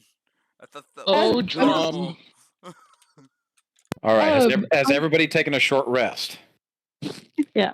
Is anybody Well- still not fully healed? When Well, I we- drank the healing potion from Maddie, did Mhm. that heal the wounds on my wings? It sealed them up. Yeah, your wings are not returned, but you're no longer like bleeding profusely, and it's Yeah, no, I don't mean. I just mean is Yeah. the flesh covered and everything. yeah, you're healed? okay. Yeah, Okay. you're closed up. Okay, good. That's all I wanted to know. Is anybody still short of full health? Do we full heal on short rest, um, or we just roll the hit die? I 19 used of some You 20. guys wanted to take a full short rest, so you can take a full short rest. Correct, but for I healing used on a some short hit rest, die. isn't it a hit die? Yeah, you have to use a hit die on a short Okay. rest. Yeah, then I am not even half health. Okay, so you're good. You could use some healing. Who else? I'm almost full, but still. I am 19 out of 22. Okay, anybody else badly wounded? Yeah, who's under half HP? I am at Nope. 22 of 43. You need healing. So Errol and Flynn are going to, now that they're accompanying you, they're going to use their only high-level spells to cast Healing Word at 4th level. And they're going to, it's a 14 and a 12 is what I rolled. So anybody that needs a 14 or a 12 to heal, you may use them. Nice. I didn't take a rest because I'm still looking for stuff. Mhm. But the only thing I'm missing is what we gained from the level, so I'm fine. Okay. You're hanging. Are you wanting to go and hunt harpies, or are you going to stay and salvage? Oh, I was salvaging during their rest, so I didn't take the rest. Okay, but are you going to accompany them to hunt harpies now that the short rest is done, or do you want to stay and help him salvage through the night? I'm gonna stay and help salvage. Okay, so Morb is going to stay behind and salvage, but the rest of you, everybody gets to be accompanied by Flynn and Arrow. But And anybody we're that is all at full health? anybody that needs a 14 or a 12 can use it. I took What the is- 14. You took What the is that? 14. There's a 12 heal. If anybody needs 12 points of healing, it's still available. Okay. I don't need that many, but can I take them? Nope. The way you can take them is like if nobody else needs them, but you have to take the full amount, which will put you at full health. Who Okay, needs does anyone else need it? 5 or more health? You need more health? I don't need I more just need health. 5. I'm How okay. much are you short by, Xena? Just like 4 for max, right? I just Yeah. heal with, just add Yeah. 14 points. Is that what we're doing? You're just healing yourself to max then. You would be at Okay. max health. You just heal Okay, back. but- But does anyone else need it? Doesn't look like it, so you go ahead and take it. I'm short by 5, but I'm not gonna take it. I think you have a higher max HP pool too as well. Yes? No? Yeah. Yeah. My okay. max HP is not that. I Yeah. only need 4 more points. You're really If- low. Yeah. Yeah. So It's you good. should So take Drum has 14, 12 to Xena. Perfect. Okay. All right, so everybody's got to take a short rest. Now, keep in mind, a short rest does not restore a lot of abilities and spell slots. It has to be full rest on that, so just short rests. So keep that in mind. But with that, everybody starts gathering up everything that they can. They've taken a short rest. Higgins is physically distraught watching you guys kind of, take the time and plan and get everything together. It's like he keeps kind of like, are you going to go? Are you going to go? He keeps bugging everybody. But as the hour kind of closes, everybody kind of gathers themselves, meditations and short rests and healing themselves up. You all have 3 healing syringes, 2 to Smalls, 1 to Maddie, gifted from Angus. Angus is also still taking care of Lucky. He's going to keep that behind, so that way he stays safe. Okay, that was my next question. Thank you. Yes. You'll keep the pup with him. He's going to put him up in the cabin with Captain Albert Alexander. Nothing will happen to him. It should be fine. But they're going to stay behind. They're going to salvage what they can from this vessel. And the Higgins will all... Now, are you guys taking Higgins with you? Or are you wanting him to stay here? Take him with us. No, Higgins will All he's gonna recognize. do is get in our way. A liability. True. He is a liability. And he might make noise. Morb, if we don't come back, go ahead and kill Higgins, okay? God, what? We can't have any witnesses to our failures. I believe this is True. People are fucking insane! He led us into a trap. Yeah. Did you lead us into a trap? Yeah, if Higgins is a harpy, kill him. Do I look like I command these fucking things? Oh, God, I swear to God, everybody out here is fucking nuts. I just want to go home. But Next time you should take guards with you. Yeah, hopefully we come back. he immediately kind of like just kind of goes back into his like with no rocking his... conscience to murder. He immediately kind of goes back into that rocking thing that he was at when you first met him. He's just like, God, gods. But with that, is there anything anybody wants to do or say before you start kind of hopping off the vessel and kind of making your way to landfall and see what you can do to track these things down? I do one more horn blow, and I just go, come. Off we go. All right. As everybody starts making their way off of the vessel and kind of making... Go ahead, Small. Sorry, go ahead. Was the scouting fortuitous at all? Yes, go ahead and roll me you got a full rest or a short rest. You didn't take the short rest, so go ahead and make me a survival check at advantage. So roll twice and give me the higher of the two. 19. On a 19, with the hour that you spend hunting these things down, trying to get a bead on where they headed, you get about 300 yards away from the ship, and you're finding droplets of blood, as well as some leavings of some of their victims, and a lot of feathers that have fallen to the ground. You've got a trail, and it's leading up the rock face, not too far to the northwest of you here. And it seems to be that they might have something up in those cliff sides there. So you have a direction. Got it. Thanks. So the river is traveling south. You guys will be getting off and traveling northwest into the rugged terrain. Okay. Anything anybody wants to say or do before you depart? Bye, Lucky. All right. Tally ho! As you all start piling your way off of the ship and getting your way onto the river bank, and you're making your way out, immediately Higgins runs over to the edge. He's like, "Please, for the love of God, find her. The lady's with child." Oh. Oh, shit. And that's where we're going to end the session. You're a child? I knew the line was involved. That rapscallion of a man has beheaded my daughter. The fuck. That's what we're gonna hear later on. Just as a guess. We're all gonna get murdered because of this dude. All right. Marshall. Oh, Lord. Yo. One thing I do want to tell you, just so you're prepared.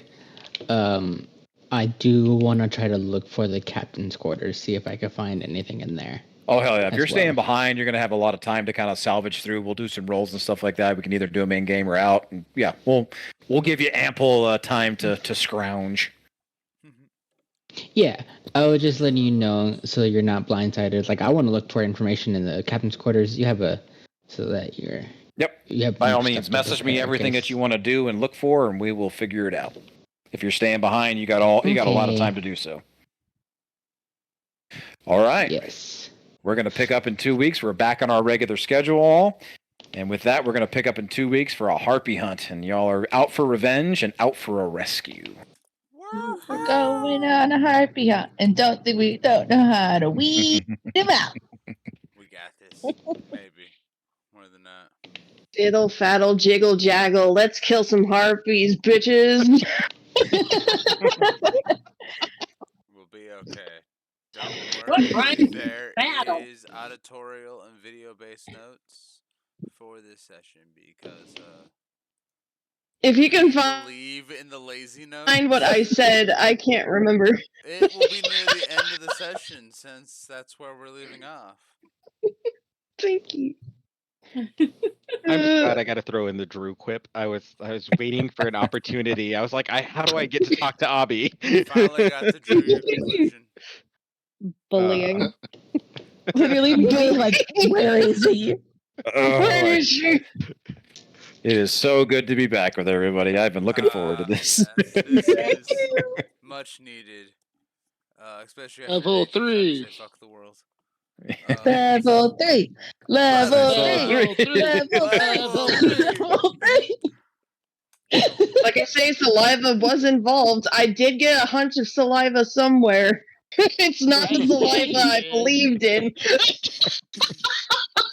Do you have like a saliva kink now? Do we have to let Drum know about this? Does he need to Bodily add to the fluids. things that we need How to do I know about? repair armor with saliva? Look, when the Hold on. question was Lubricant posed if for the Lucky hammer. had to sniff something Are out, we sure it's saliva and not sweat? Hey, Ugh. whose Lubricant sweat for the upon hammer. whose That's brow? you're just asking for Drum to have an accident of some sort. we've already thrown him in the water like a lure. Why not? And patted his butt in all of the rage. Without consent. No We consent accidentally anywhere. The fact find that Morgo's you rib now. bless as a pat on the ass is like, oh, yeah, fucking perfect. I love it. It's great. It's 10 out of 10. So, like, is it like where his human ass would be, or is it the rear end of the horse end? Like you're patting a horse right on the It's hinds, man. Yeah, it's a Around the horse rump. hind. It'd be Yeah. like, nay. Boop. Good boy. What the fuck, bitch? Not realizing Skittle scattle, gotta skedaddle. Woo! just like rear up and kick the back hooves. Seriously. I'll get a black eye. What happened? That's good. Accidentally roll nat 20 on the kick. Oh my god. Lose an eye forever. My I was being like, favorite, what happened? my I don't want to favorite talk nat about 1 it. table was there's 20 possibilities, and one of them was hitting a random ally. And you would Oh, man. re-roll your attack so you could possibly accidentally critical your ally. That's great. No. Yes, I loved it. For high, like once you hit like level like 13, it's hilarious. Because a lot of the time you can survive the stupid. But if it's the end of the combat, it becomes depressing for some. They're like, no. I think I did that once to one of Alex's characters. I got a nat 1 and shot an arrow at him. You killed your own It was like one of husband. the first campaign that Alex ever played in too. You killed your own husband. I mean, we were just starting to date at that time, so and it didn't kill him. I just accidentally struck him with an arrow, and then my character for the rest of the time was like, "I'm so sorry, Eli, please, Please don't be mad at me. forgive me." That is awesome. I'm excited to see how this plays out. Yes. I am glad we all survived. Yeah. I'm just happy our party quotes are growing by the minute. Let thou not falter within the quotes. There shall be many memorable moments made amongst us. Very. Oh, these good are bad. stuff. You guys are What about definitely a jellyfish? It's like you guys are definitely starting this on a better foot than I thought you would. So I'm like, okay, this will be interesting. Don't worry, Marshall. By the end of all of this, you're going to have a very beautiful, memorable shit. Oh, I know it. Holy shit. we barely scratched the surface here, guys. I've got shit planned for. You guys haven't even got out of Opus Day yet. It's like you got 200 fucking symptoms to travel. Water right now. I feel like every so often we should just like let Marshall into that group, the other Discord channel, so he can read through all of the things we've said, and then Seriously. To have All of reactions Some from stuff Marshall. Like, all right, that's enough. If there's anything good that might be good for me for world building, you can send me a screenshot of it. But I don't want to be in the chat. So that's all for you guys. If there's anything that It's might not be good for permanent. me, you can send it to me. But It that is wouldn't be all for you. permanent. We would I'm definitely kick so- you out afterwards. It's like I even want that. It's like I'm so happy that you guys are like taking the time and like building your journals and having all these communiques and stuff. It's like yes, it makes me feel all fucking warm and fuzzy that you guys enjoy this as much. So it's great. Yay. Because trust me, I got a shitload more planned. You guys don't even have a fucking idea. Scratch the surface. I mean, I don't have an idea, but I was honestly preparing a second character for how things might have turned out in this. this Oh, I game, have so- like 3 backup characters and another character just in case I decide I don't want to play any of those 3. Keep in mind, like I the am more well powerful, prepared. the more powerful you get, the more powerful things I can send your way. It's like it honestly is a lot of like roll of the dice too. So I've got a lot of this stuff. It's honestly some of the things you all have encountered. It's all depending on what comes up on the table when I roll. So it's all worked out in your favor. Everybody's still somewhat kicking the same way than when they started. So we're doing I good. don't have any Somewhat. wings. Yeah. I'm a For Xena. You were the first. You were the first Somewhat. person knocked to 0 by a critical hit. So yes, and yeah, that got a little rough. Got perma damaged. He I did forgot, say I forgot you had wings, honestly. Did you, Yeah. did you fly? Did you he's fly the one around who at all? flies around all the time. Yeah. Mhm. Yeah. Oh, She's dang. used them a few times. It's got her in trouble a couple of times too. Yeah, Yeah. Yeah, no, just I'm gonna go up here. Okay. Tall. Tunk, tunk, tunk, tunk, tunk, all the crossbow bolts. I drink a lot, okay? So I'm the one who hides my wings all the time. Great excuse. Which one's that one? Yeah. I can't see. I'm the them. one Wait, who are you hides again? my wings. I hide my wings. Xena's just out and proud. Oh yeah.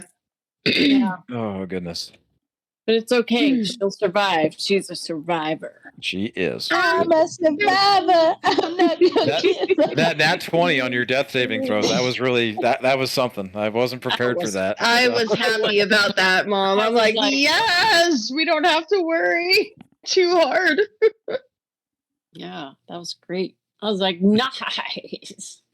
Yes, nat 20 on your death saving throws automatically bumps you to dumps you to 1 hit point. So Wake me up! Wake me up! Have you heard the version of that with Goofy? Goofy's voice, wake me up inside! Save me! Save me! I heard that version once and I was like, oh my god, I love this. I think my favorite thing with Goofy is somebody did a Goofy voice reading 50 Shades of Grey. Oh, It was- No. it